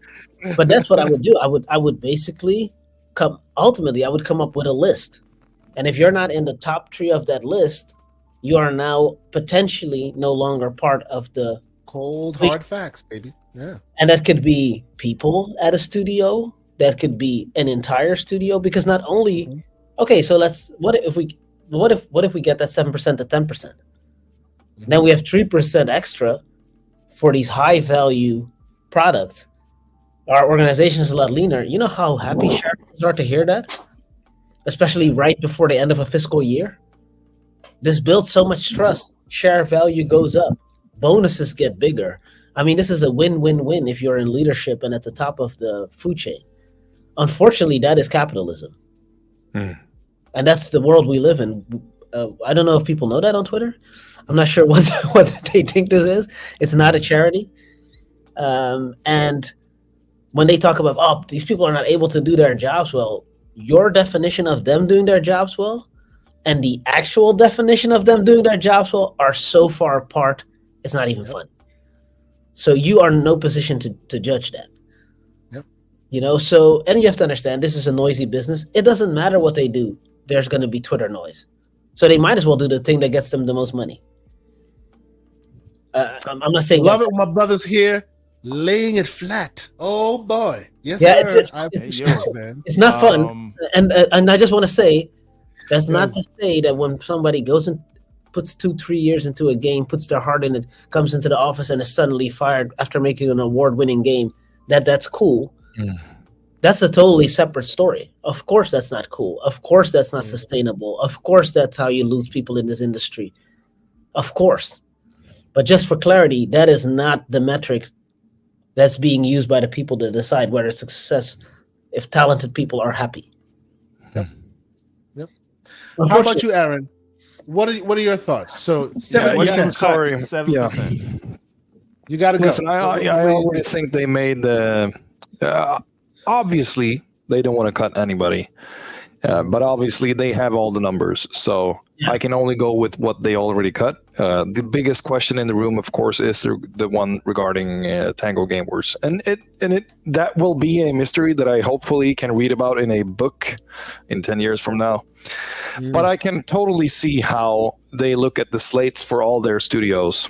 And again, I don't expect this to be the last shutdown beneath them this year. And that's not me saying that I know anything. I'm just not expecting that to be the least of that, unfortunately. But I do think they look at each studio slates. And you got to imagine, talk about Roundhouse Studios for 1 second. The old Human Head controversy. Like these guys were up in 2021 talking about, they're working on a comic book IP. And that was a thing that one should be expecting to see more of the years after. We still haven't seen anything. Most people don't know that Human Head became Roundhouse, right? And Human Head, by the way, is the original IP owners of Prey, the original version of Prey. It came out, the 90s Native version. American game, early 2000s. They took that IP, gave it to someone else, turned them from Human Head Studios to Roundhouse to avoid some financial and some kind of controversy. And ever since they've been yes. Go ahead. Bethesda bought the whole asset, all the assets, the company name and so forth, and they already had an agreement to keep supporting the game. They just launched, so it was a lot of kerfuffle around that. But then when they turned out to be like, oh, we are the Roundhouse Studios team, like this, all the same people, all the same, talent, whatever. But it's basically, long story short, it was like we changed our name so that we don't have to go we don't have to go further in this financial risky situation, right? They probably would have gotten sued, whatever. So they basically closed up the company, changed the name of the company, and then started the company up again. Exactly the same company. I wish you could see this. There's a group of foxes that has been shitting on my yard here, and last night, welcome to Sweden. I know I don't have any fences, so there are 2 wolves that I met during the night a couple of days back. But I'm just whatever. Sorry, I was. And he's playing Alan Wake 2 while all the foxes are in the front of his house. The foxes are fine, but what I'm saying is, Roundhouse Studios, for some reason they haven't showed anything. Yet. And Alpha Dog, of course. So it feels like Alpha Dog and Roundhouse has always been a little bit of support studios. I know Roundhouse worked a little bit on Redfall as well. Yep. And then you got Arcane. Like it's frustrating to see. 2017 Prey and then Redfall. Yeah, it sucks. I do think that the cuts they made obviously were the ones they chose. Like, this is where we need to cut. I do think they will continue to cut more. What I want to say regarding Spencer and weighing, like, should we be this the people's champ, if you so will, like the fans' favorites? Of course he has gained a lot of momentum over these years, and I don't think Xbox, which is not the same Xbox today as it were back then in 2013. Absolutely. Yes, I don't think Xbox can leave that. I think that the corporate Xbox under Steve Ballmer, and even if they did a lot of great things under Peter Moore as well, that corporate look they had, that out of touch look they had, I think one of the smartest things they did was to put Spencer out there to be this gamer exec, and I don't think they actually even today can lose that. I don't think they can afford to go silent, and because they don't have anything to show that can compare to others that can still South Strelnick. It's their only. Yeah, the only consumer-facing thing. Yeah. So I don't think they can afford it. I'm not in the camp of believing that Xbox and the Microsoft gaming division right now is better off without that going forward. Unfortunately, I think they will lose the last line of defense, if one may say so. That's just my thoughts on it. So okay, let me catch up on super chats. Yep. And then we will have the last round of conversation with Everborn. You were talking about, and we put a pin in it. Let's finish up with that. You were talking about what we think they should do as far as moving the ball forward and potentially either keeping this thing together, or do they change form? What's their final form look like? I'll let you guys think about that and ideate on that a minute. Let me catch up on some of these super chats, and we'll get to that conversation. Of course. The great slow-mo backslap with the slander. Taco Bell. He says, "You kid on Taco Bell."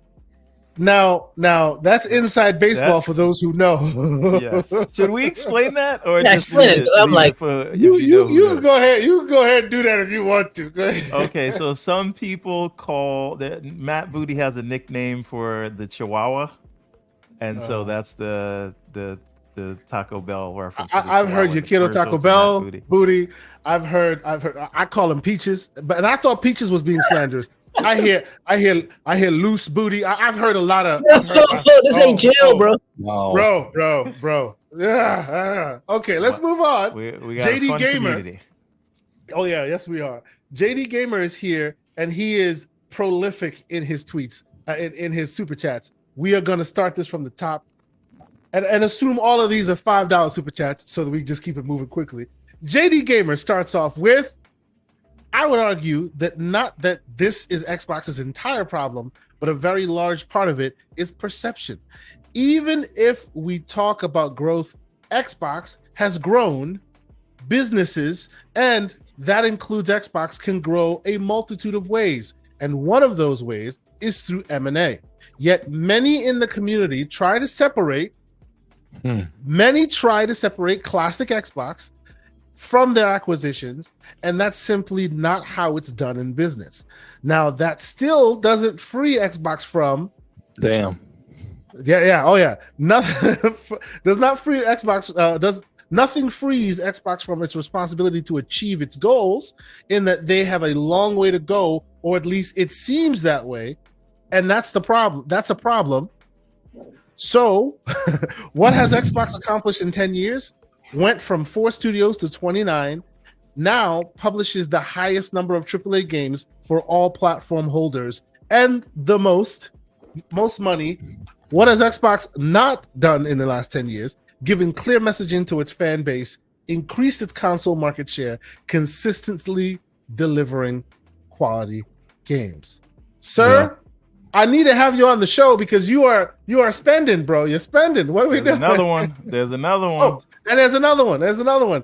To finish it out, he says, so what if it's about games and games are the problem? The answer, we know, they should have the IPs, games, and so what does it look like in 18 months? So that's the cynical part of me, though. Yeah. Like, they're trying to bleed out the industry in one perspective. I can totally see that, and how we look at these conversations in 10 years from now. It could be a devastating move, these acquisitions and the acquisitions and the cut downs, down the line. Absolutely. It can absolutely be a part of that, because they can bleed out the competition if the future is IP, which is, of course, I'm not smart for saying that, but... Yeah. So that was one of the things that I wanted to talk about, which is what I tend to see happen in a lot of these even the think pieces, forget about the timeline troglodytes, even these think pieces from these journalists and some so-called journalists,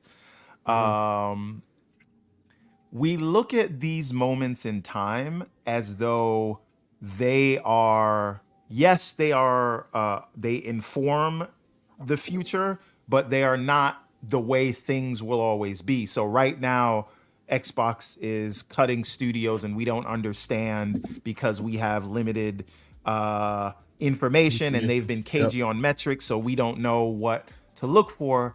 That does, because this is terrible and because they're cutting studios and we don't understand why, I don't think it's responsible to say Xbox is doomed or they're gonna leave the gaming industry, because that doesn't really make sense. Because if you step back and look at, these are now the owners of Call of Duty as well as Minecraft and Fallout, which is a huge thing now.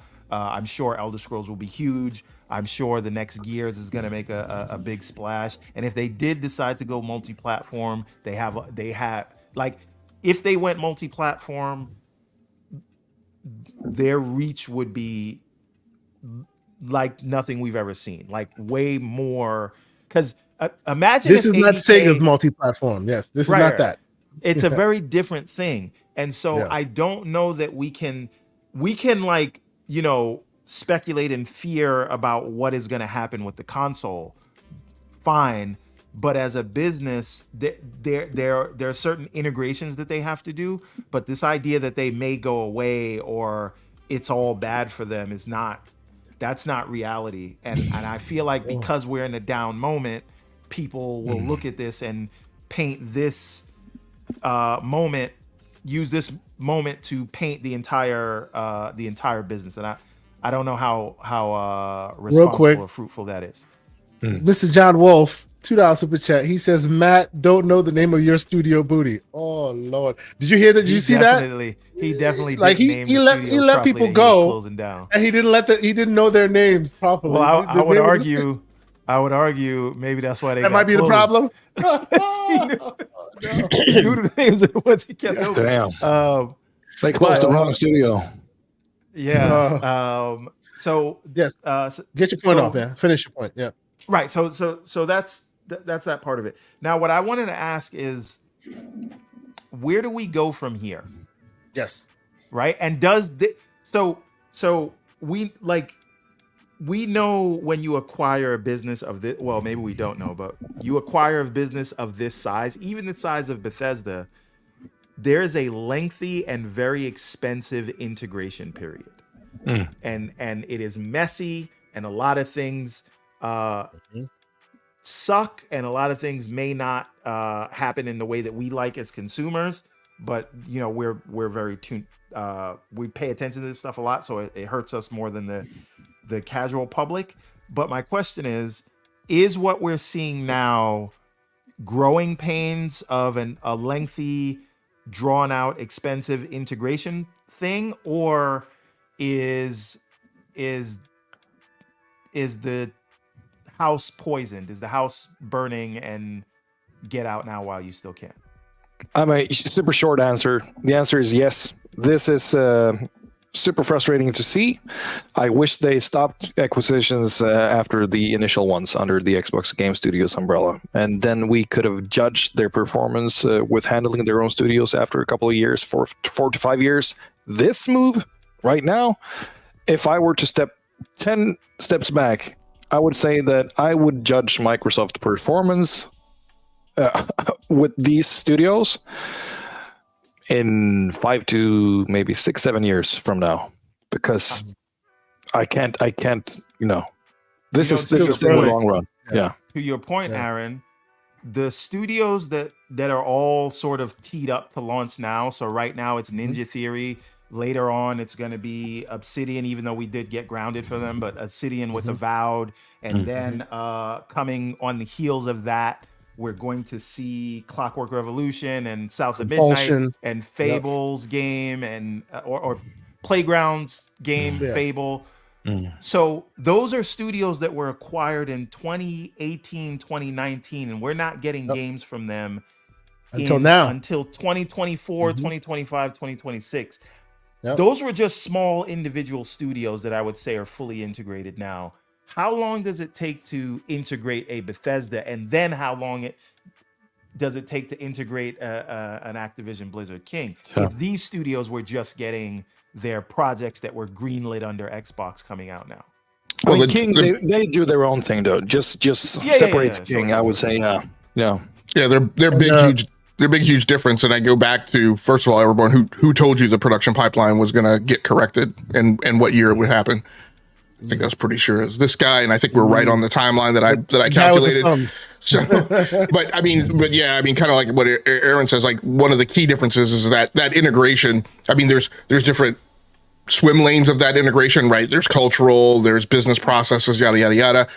The one key thing that I keyed on when I ran those calculations was people who needed to flush their production pipeline of things that they already had, right? So we had Deathloop needing to move over. We had, we had Starfield had to leverage the level of effort to point that at PlayStation, and then that had to be re-racked and stacked, right? So today, right now, primarily as far as its core, right, there's nothing that needs to change or alter with the Call of Duty production pipeline, right? They don't need to flush it. They don't need to get out what they were working on so that they can repivot and refocus on a new vector for the most part. Now, I'd say that isolated from, quite frankly, what I think was some degree of foolishness in promising that Call of Duty was now going to go to other platforms, which as I've pointed out numerous times, making that promise before you had yet talked to an engineer who's hands on keyboard and could actually tell you what is the level of effort, right, that's going to take, that's a problem. But right now, Call of Duty has to go to 2 other platforms. It's got to go to the cloud, and it's got to go to Nintendo, and that requires additional level of effort, additional engineers. If you want to continue clicking it along at an annual release cadence, which I think they need to do, you're going to have to get more people, and you're going to have to do some optimizations along the production pipeline to make that happen. But by and large, you don't have to do the same thing that the other studios did, right? Which was get stuff that they were working on out of their production pipeline so that they could reset and start new within, right, the Xbox or the Microsoft release train. Real quick, more slander from the chat. We always appreciate that slander. $2 super chat. MJ Dark. Matt, I can't remember the last game I shipped booty. Woof. All right. Man. All right. Here we go. Yes. Same question to you, Marchi. How do they move forward? Internally, probably quite confidently. So what they're doing is, I've been in these studios where there's like an explosion of fan outcry, which when you are in the microcosm of Twitter seems massive. It seems like the world's ending. It seems like it's the only thing we're talking about. This is on the mind of the world, but it's really not. It's who we follow. It's what we're passionate about. It's the super vocal minority. It's also the algorithm that's algorithm. Right? Yeah. Because, hey, over and over again. That's right. Drama, right. Like we talked about headlines, right? Yeah. Like realistic headlines don't sound good. No. Like major company makes necessary decision to safeguard future. Okay. That doesn't sound. In other news, water wet. It doesn't really have the same, it doesn't have. Yeah. It doesn't get the clicks. You always have to wonder, like, why is this journalist tweeting it out this way? They want traction, they want engagement, they want a platform, they want to use this moment to voice their opinion, etc. I think they're moving forward very confidently. I think they're moving forward in a way. I know. I'm sorry. From a purely business point of view, they're moving forward. No, I agree. I was thinking about the headlines and the journalistic part. I remember writing headlines in Swedish, and I thought like the English language. Sorry for a little side note, but the English language has a bigger freedom for headlines like "Sony kills studio." But we're in Swedish. The only wording we would use would translate to something crazy like Sony murders studios. So it doesn't work in Swedish, but my bad. Side note. It's weird because those headlines are powerful, but you can't. Yeah. Another side note. If Phil Spencer or any of these executives comes to take a picture with the studio, get your resume ready. Yeah, every time.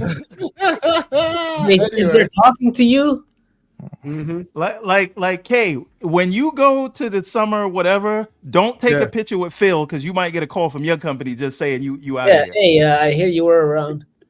Restructure, we're trying to optimize. No, I think internally they will be moving forward confidently. They have the resources. I think that they are, to them, I won't say it's just another PR thing they need to deal with, but it is like something on their checklist. Like on their checklist is getting past this point. How do they do this? Don't say anything. Focus on the big picture, the spending power and the actual let the game speak. Let the game speak. The influence of the people that are like outraged right now is extremely minimal.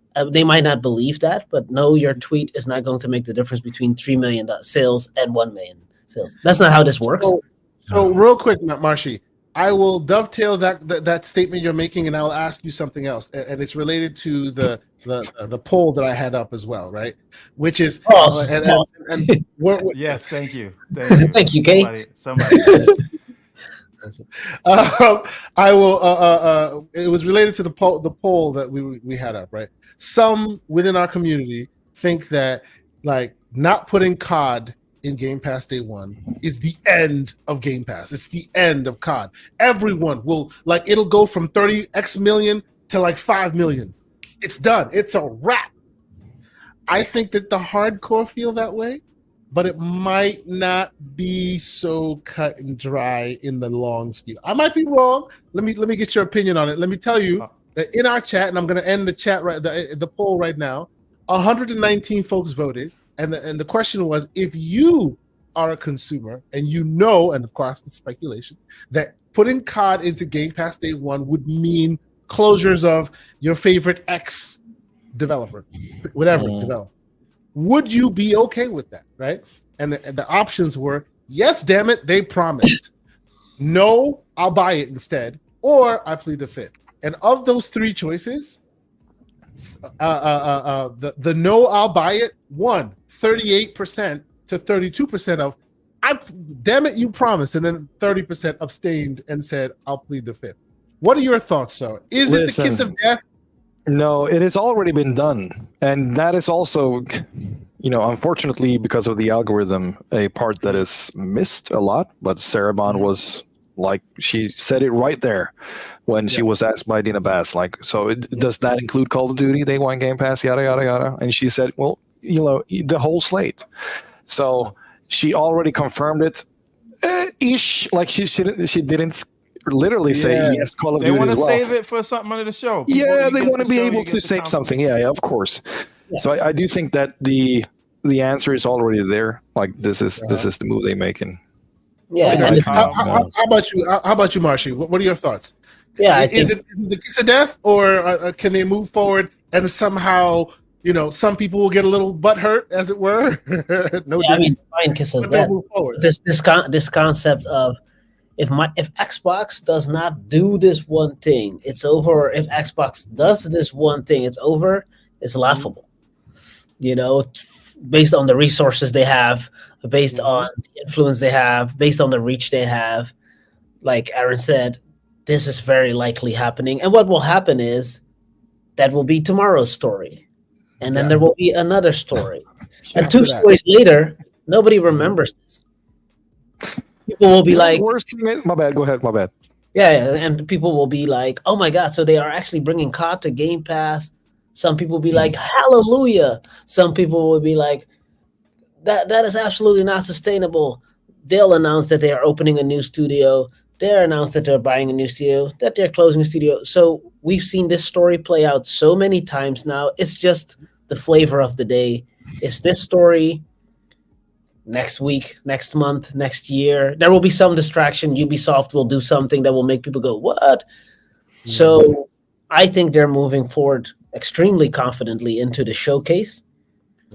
They will say something about this, something that was okayed by their marketing and PR experts, that Phil will say, hey guys, it's been quiet from my side, but that's been on purpose because I wanted to give space to blah, blah.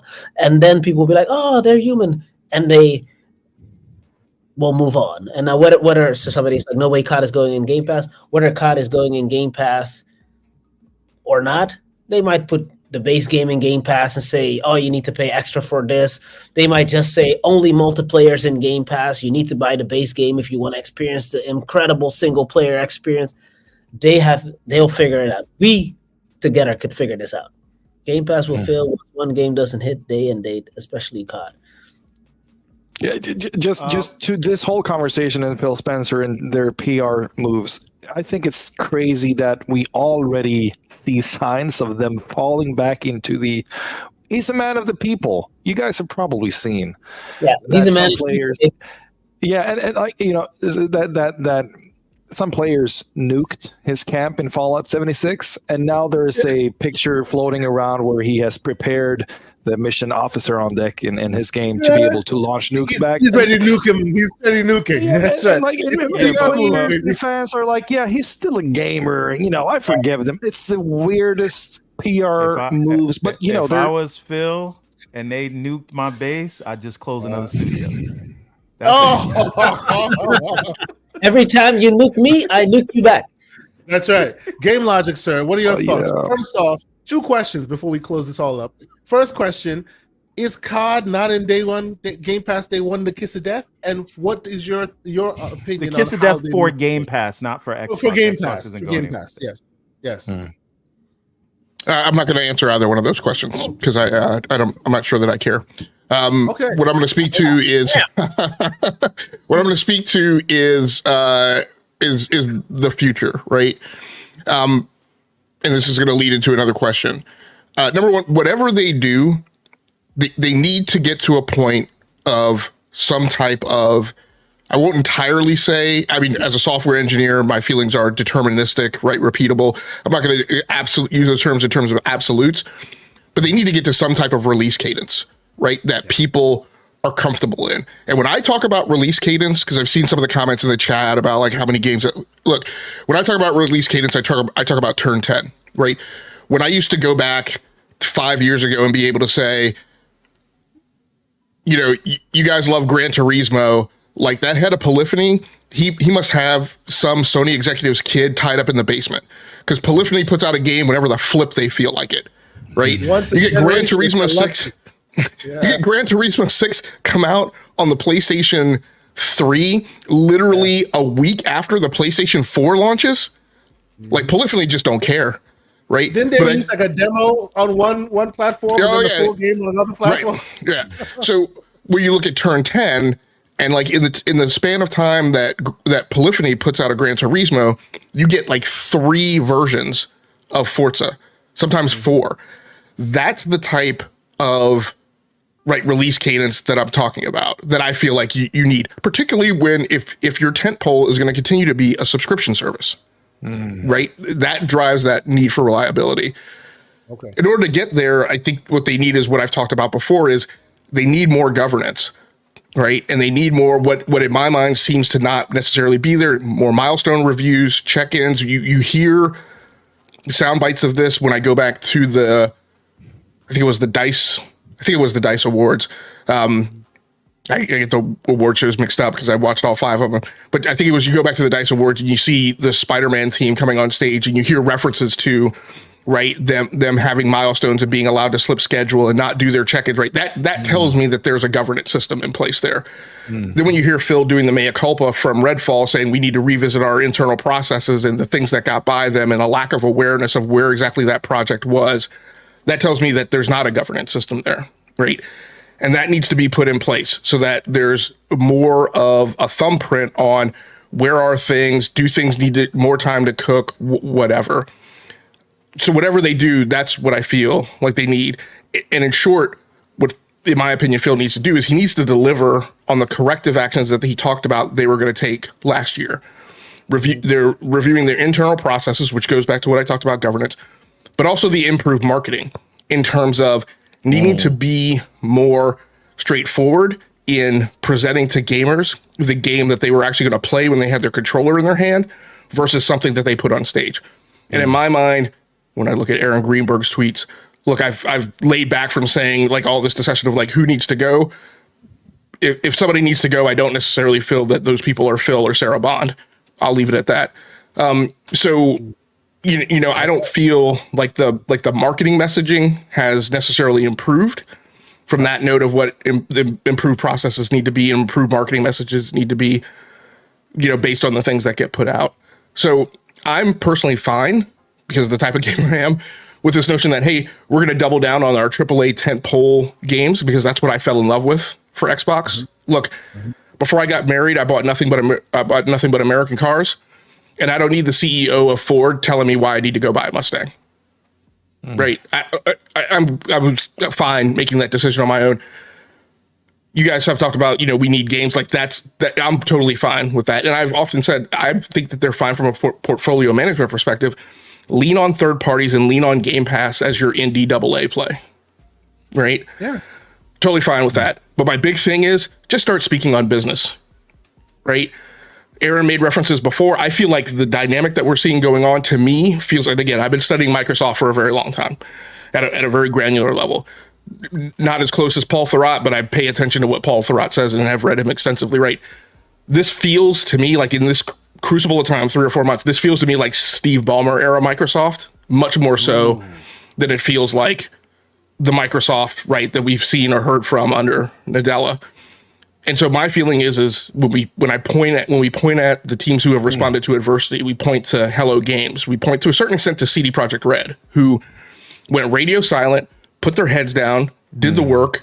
Marchi said something that was kind of leaned towards this. I'm like Intel has talked about this with their GPUs. They've said, hey, we're going to stop talking to gamers and we're just going to shut up, put your heads down, do the work. If you're going to speak, just speak the business. Because this whole thing that we've been talking about, Twitter, Xbox fandom on Twitter, like, those people are an incredibly small percentage of the consumer base. They are not the market. And one of my big concerns, you know, is that the feedback that gets back to Phil often in his effort to instrument the market, that telemetry that he's getting, I think, is bad. Right? So in my opinion, stop relying on it so much, stop talking so much, just talk to what the business needs to do so that people aren't surprised when you take business measures, and speak to a KPI that's consistent. Like, stop moving the football, because what that says to me is, again, going back to those engineers who are unclear what constitutes success. I'm not clear what constitutes success for Xbox, and I'm a consumer. So stop moving the football, line all these things up, make the messaging consistent, and stop worrying about all this stuff on the outside and the periphery that really, at the end of the day, doesn't matter. Mr. Everborn Saga, I'll let you have that last take, and then I'll get the last super chats, and we out of here. Go first. Okay, so one thing when we talked about the Bobby K's and the Strauss Zelnicks and these guys, and them only like them not talking to gamers, they talk to finance people. They're on the Bloombergs and whatnot. You know who's never really on the Bloombergs unless they've acquired somebody? Phil. Right? Yeah, how true. often do you see Phil talk to these money people when it's not about an acquisition, or when he's trying to shape public sentiment on an acquisition, right? I can't. Well, but I would say that that's probably because up until recently, his words didn't move stock mountains. Now it does. Right. Before it would move gamer mountains. It would move kind of funny. Now he speaks, and his words move financial mountains. Right. Well, I guess what I was coming to was, you can't go on in those venues and talk with this vague language like that. They're going to want to know what your clear metrics are, whether you hit them, what they are. And I think if he is going to say, okay, those are the people we need to talk to now, they need to clearly define what their KPIs are, like Logic is saying. So in terms of your question about Game Pass, I just want to put a little piece of context in there. And there are several reasons why we can say Game Pass numbers have stalled. And a lot of that to me is 2022. But also, if this idea that the most Game Pass subscribers are on console, and the most people that know about this service are actually core gamers, they would care because they know about that promise, and that's why they're subscribed. So it's the most highly engaged gamer, and when That's I say that's informed, not all 35 million though, right? That's but not all most of 35 them. million are not really Game Pass subscribers because that's like Xbox Live people. But sure, Yeah, that's so funny. what? Well, and no, that's not true. It has actually come out recently that the Xbox Live Gold members are not part of that 35 million. That has come out. I'm sorry, what? That number, that Xbox Live Gold, you know, the people who were Xbox Yeah. Live Gold, they did not lump that into Game Pass numbers. Those I'm are going to separate. need you to back that up with paperwork, sir. Yeah, I heard the exact I will. I 100% will. I've heard that. So- Yes, but continue. So Yes. so going forward, and I don't think people are going to like what I'm about to say. Oh, speak on it, sir. You here to be the villain? Go ahead. Let's start out. End it strong. And again, this is me coming from my recent heel turn to the console experience gamer, connecting the 4090 to the. Stop with I the will not gaslighting. stop. I will not He is stop, playing sir. on PC, ladies and gentlemen. It's called the PC. I am PC. Yes, having continue, a console experience that happens to be run by a PC. Anyway, connected to the OLED. But what do you, I want to know what you guys think about this? What if Oh, here he goes. instead of playing both sides, they just said, "Look, this is the last console we're going to make, but we're going to continue the experience for our gamers." And so what if the way forward is you fully embrace PC, you get away from consoles. If people still want consoles, you release your content on PlayStation and Nintendo for the console people, but your sort of gamer first approach that fits most with PC. Your Game Pass thing, like right now, EA and Ubisoft have day and date services, and no one says their whole future is day and date, even though they have a tier that is day and date in their services. It's more expensive, so you can Only on PC, yeah. Oh, right, only on PC. So what I'm saying is, if you can find a way for people to play their library through emulation or hypervisor, however you want to do it, pick your technology poison. But if I can play my library that I've invested in over the years, and you can emulate the Xbox user experience, and you can have your Surface division sell people devices that are made by Microsoft, but that's not the main thing. The point is everyone making a handheld or a gaming PC, has the option to. People have the option to run this gaming mode of Windows, and that's how you do it. And your games are everywhere, and you still have your store, but it's all PC based, and all your gamer centric stuff would be more welcome than PC. And then a lot of the negative energy around Xbox is because people, whether they will tell you this or not, they want Xbox to be PlayStation. They want Xbox to be and beat PlayStation. If you take the Steam route, and again, you give people the user experience they want, or your core customers now, they can continue with their user experience, they can continue with their library, and you can get away from that comparison that is a lot of where the negative sentiment for the brand comes from. I think that they could grow exponentially in that way. And I know people don't want to hear that, but if they keep telling you don't have to buy a console, then why not get rid of it? Now he's starting to sound like me, but not using the word PC.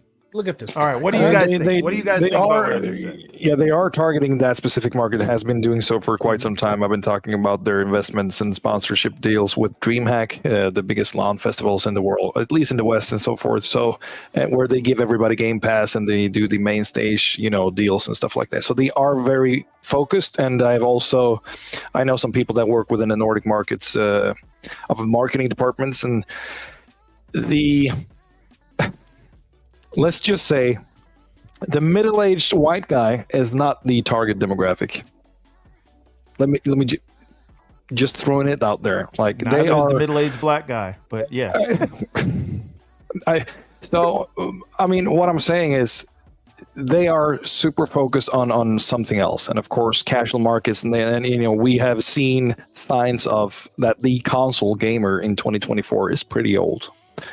Most of the younger generations. We call ourselves hashtag graybeard, sir. We call ourselves hashtag graybeard. It's fine. And the upcoming generations are on mobile or on PC. So, of course, that's a huge part of the market. That doesn't say that the console market is disappearing anytime soon, but it is a clear, an easy way for them to cater to a new market for their investors, because it has the numbers, the whatever 2 billion gamers, yada yada yada. Absolutely. So that would be my answer to that. I just wanted to, before you guys continue to what GameLogiq said, I do agree with you regarding, if they have to shut up and just do the work instead of talking so much. I 100% agree with you. Rare is What actually a good example of that, of shutting up and doing the work, by the way. Absolutely. But what I'm saying is, we've also seen, at least from my part, sitting and covering these things and also working against retail during a year in 2013, the attitude against Xbox after the debacle around the Xbox One launch, they needed something to regain the trust and the faith within the media. And without that work, they've done so extremely well, thanks to Spencer and their transparency. Absolutely, that has been a huge part of it. I'm not so sure if they can just drop it, but I do agree with you, though. But I do think that is my main point. Like, they needed to win over parts of the media, so at least we could have the media out there. I'm thinking of Microsoft, that at least sometimes, yeah, he's a good guy, but hey, where's the games? But yeah, they're trying though, So that PR spin they did got to go down in the books as one of the best generations PR spins yet, because they're still struggling. But so far, they won a lot parts of the media as well. So I think that I'm colored by that. What I'm saying, I don't think they can afford to drop that just yet. But I agree with you. Yeah. And my last thing for the day, and I say this not to disagree with you, but just to also get this data point across. And I'm going to say it a little snarkily, but I don't really mean it that way. You know who doesn't talk? Amy Hood. Amy Hood's salary in 2019 was $20.3 million, 19.1 million of which were stock options. So her base salary is $1.2 million. We have in the media the use of the verbiage of the terminology that Satya saw ChatGPT and went, and the conversation he had with Amy Hood was, hey, I need you to take a look at this. This is why I want to invest in AI. We need to take a look and understand what the relationship is between CEOs and CFOs and their fiduciary responsibilities to the board, and the instances where, like, the CFO doesn't just roll over and show her belly and automatically do what a CEO tells her to do. Not when it breaks stride with that individual's responsibility to the board. And so the thing what's clear to me, and actually this gets back to a question I wanted to ask the panel, but I'll just throw it out there and we can talk about it some other time, is why is Phil still at Xbox?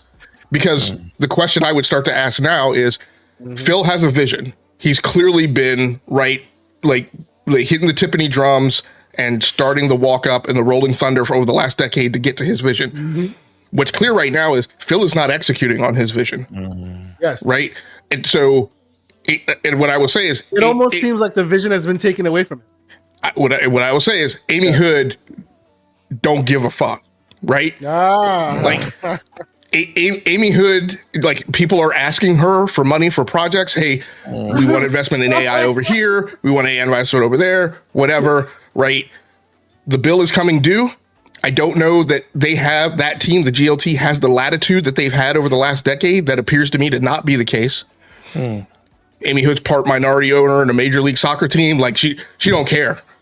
Right? So I don't know that she needs. I don't know that she needs this. I'm gonna wrap up. So my point is that I don't think that team has the latitude that they have. I think they're under pressure and they've got other things that they have to answer to. I think people are tired to a certain extent of the accountability margin and stuff like that. So in a world where that team doesn't have wide latitude to do whatever they want to do, right? Why is Phil still there? That's kind of a minor question, but if they're not executing on that vision and they're skating to, hey, big tentpole, big AAA, which again I'm fine with, right? Again, I go back to, what's the way forward? What is the Xbox identity? So I was just saying, when you said that, I always picture Amy Hood walking through the Microsoft offices with a ski mask, a hoodie, and black Air Force Ones. talking about who she needs her money from. So, real quick, let's catch us up with some of these super chats because man, oh man. All right, we'll get to this. Let's get real quick. $5 super chat, JD Gamer, the great JD Gamer. He says at MJ Dark, the last game booty shipped was in 11/10/2023 for COD. If you're gonna give them smoke about ABK, then you must also give them the credit. Okay. Jay Rambert with a $10 super chat. He says Xbox has to stop stepping on rakes. They have the capability to turn the corner of the gaming industry if they could just stop stepping on rakes, mainly because they're consumer friendly. And then JD Gamer finishes it off by saying, at Everborn, another $5 super chat. Thank you, sir. He says, Everborn, you and others going to PC are helping Microsoft realize their original vision that PC wins. By extension, if PC is inevitable, MS doesn't win.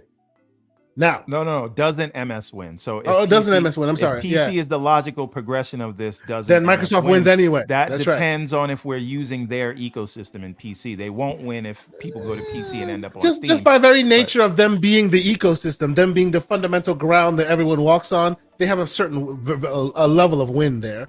But the reason why we were all laughing as much is great community member, Mr. Sycamore 7. We always beat up on him because every time we speak about Phil Spencer, it's like, and this for my Eastern folks in the room, I apologize, I'm just making jokes. It's like he spits on the ground and throws a shoe every time you say Phil Spencer. I'm like, where on the doll did Spencer hurt you? But when you talk about Amy Hood, this is what you get. This is what you get. That's all you get. Whatever you talk about. And then, of course, he has to finish it off with a super chat. Salute to you, good sir. With a $20 super chat, he says, "Sir, I love your logic. Amy Hood for the win. Thank you. Why is Phil here? Logic, love you." Yes, we understand. Just to make it clear, right? When I said why is Phil Spencer, I don't mean why hasn't Phil been fired. What I mean is if you're Phil Spencer and you're approaching the last 10 years of your career at most, probably less than that, probably 5, and you can't realize your vision because the bean counters and the financials and the shareholders have come in and asserted more control and said, no, there's limits to this. There's guardrails. You can't just do whatever.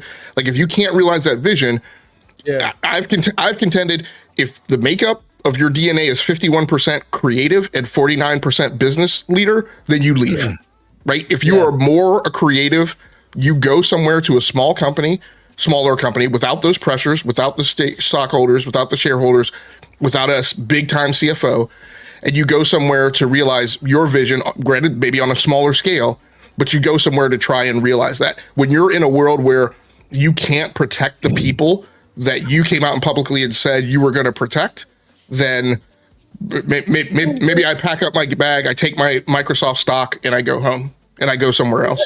And Sycamore 7 trying to really drive that point home. He says, "Give him my $20 back." I didn't say that. Fire him. All right. So the two things I would say to that is, and I don't know the answer to that question. But again, I do believe we should be asking the question, is there any world where these sucky decisions, when I mean sucky, I don't mean that they're bad. They're probably good for the business, but bad for us as fans. Is there a world where they're doing this to protect or get to that vision so that vision can be sustainable? What that means is, you're going to put COD in Game Pass this year. You're going to lose a lot of money. So you have to cut spending now in anticipation of that. Is there any world where that could be part of this decision? I would Nintendo or Capcom.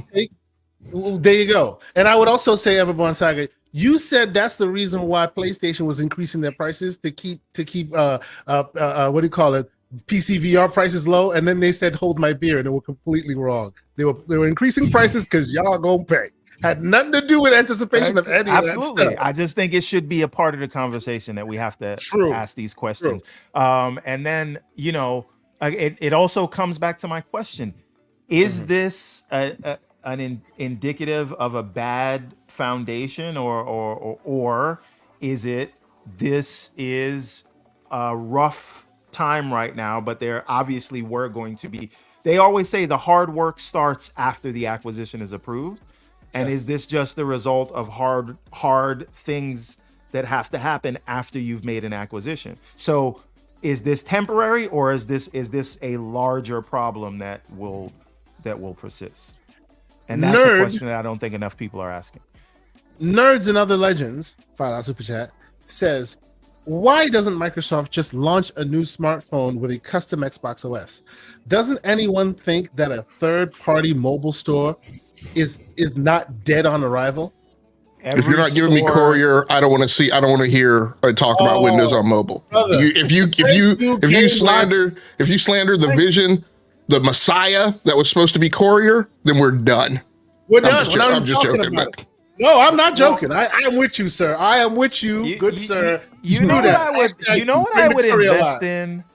What's that? And again, this is just me not learning my lesson after several failed products. But what if they actually put Windows on a phone with a proper? Okay, with that. On that note, we're done here. We're done here. Thank you very much. We're done here. We're done here. Ladies and Thank you, gentlemen, Everborn. Aaron, you have been patient with us. You were here first before all these naysayers showed up, and you rocked with us the whole show. Thank you so much for being here. We threw you into the deep end of the pool your first time out, but you were swimming with us. We appreciate you, sir. Tell the fine people where they can keep up with all your ongoings. I know you are prolific on Twitter. Let people get some more follows on you, because you make great points, sir. Thank you for being here. I appreciate for being here. I love these conversations, and even though some points might fly over my head, I'm not sure what Infinite is on about, but he can clarify that later. But Okay. with that said, though, I really appreciate the conversation. Nice to meet you, GameLogiq. Nice to meet you, Marchi, as well. And I'll happily be back anytime you want me to, because this time again works just fine. And you don't need to follow me if anybody needs to see what I do on Twitter. I have 2 different Twitter. I guess Spoiler Spaces is the one that I'm using for the North American kind of interactions regarding gaming, but I don't do that many hot takes at all. I'm very boring. So don't expect nothing big. But yeah, you can find me there if you want to. Appreciate it. Thank you so much for being here. Thank and you. of course, I will also speak for the great Paris Lilly, who was able to lend his voice and his vision to us as he does from time to time, and we appreciate you, sir. You are always welcome here, and we will let no one in the chat slander you for coming here and dropping your takes, sir. They will give banish to the shadow realm if you are disrespectful, ladies and gentlemen. But we appreciate you for being here, Paris. Thank you so much for being here. And Marchi, Yes, sir, you don't have to agree with anyone on this panel, but you do have to be be respectful. respectful. Yes. Just be respectful, right? Marchi, sir, I always feel a little weird. Sir, I knew this boy since we were like 16 years old, man. My brother, and we are old men these days. Thank you, as usual, for being here, my brother. It's been a long time. We got to connect, homie. I'll be in Germany in August. I'm going to Europe next month. And then probably getting August. In August, we got to connect, bro, because Gamescom is looking real. I would love to see you, brother. It's been a minute. I appreciate you being here. Where can people keep up with all your screeds online? Because I know you usually his Twitter is filled with basketball takes, but The basketball addiction. Well, first of all, it's so amazing to see how far this podcast has come from the concept of the podcast, even to now. So many people live. We got international guests. Always right now, 524 people still watch it. That's crazy, man. I mean, that's amazing. Congrats on the success, Kay, Everborn, Aaron, GameLogiq. Great to meet you. Really amazing points. I actually lived in Sweden, Aaron, in Stockholm. I would assume so, yeah. Södermalm was my neighborhood while I was out there. Nothing but hipsters. Very nice. The best place. It's very very confusing. As well. You don't know if people are homeless or rich. They dress the exact same, but that's the hipster style. So you're like, oh, sure, here's like 5 kroner. He's like, dude, I own the building. Like, oh, sorry. You can find me on Twitter at Marciano Lun. It's mainly basketball takes, but I never want to blast people, so I just read more like a lurker. Hey, thanks for having me. I'll be there anytime. I'm in Vancouver right now, actually. It's a beautiful day. And thanks for having me, guys. This was nice. Some really good points. Let's see what happens next in this interesting industry. I appreciate you, sir. I appreciate you. Every time I call you on your way, man, I appreciate that. Appreciate your takes. It's always wonderful to have you on this show. And of course, last but certainly not least, Mr. GameLogiq, sir, it is always a pleasure having you here. You lend some credibility to our show that we sometimes sorely need, because otherwise it's just slander. It's always just slander. Thank you for being here, sir. Tell the people where they can find you this week. You guys can catch up with me on the Enough to Keep Going Weekly Games podcast Sunday nights at 8:45 p.m.-ish Eastern Time. I also am a co-host on the Basement Radio Arcade podcast Wednesday nights at 9 p.m. Eastern Standard Time. Thank you, sir. We appreciate you being here. And I will let Sycamore get the last word with his super chat. And he says, wop, wop, wop. Logic, F him up. Thank you, sir. I'm telling you, and he said he went to sleep, but I'm telling you, one day I need to ask him, how did Phil Spencer hurt him? Because somebody needs to get that out of this man. Every time we say the words Phil Spencer, he got to go and throw a shoe. Damn. Hey, I want to say one thing as we go out. Right now, things suck, but I also believe in, and I say this in the DMs all the time, but it's also important to light a candle instead of cursing the darkness all the time. And so, which is why we start out with what games we're playing. But I am very excited for Hellblade 2. I'm very excited for the June showcase. I'm very excited for the potential of ABK going to Game Pass. And if Game Pass is a success, what that could do to the industry. Those things are exciting, and that change is exciting. I'm excited to see what Xbox does in the handheld and PC space. So it's not all doom and gloom. There's a lot of things to be excited about. And I like to have a balance of those things. We can have serious talk, but we should also focus on the things we are actually excited and happy about. And there's a lot of stuff to be excited about on the Xbox side, believe it or not, believe the timeline or not. And with that, we are at 3 hours and 59 minutes. My legs are turning to jelly. Play Animalwell, ladies and gentlemen. We out. Nice to be in orbit.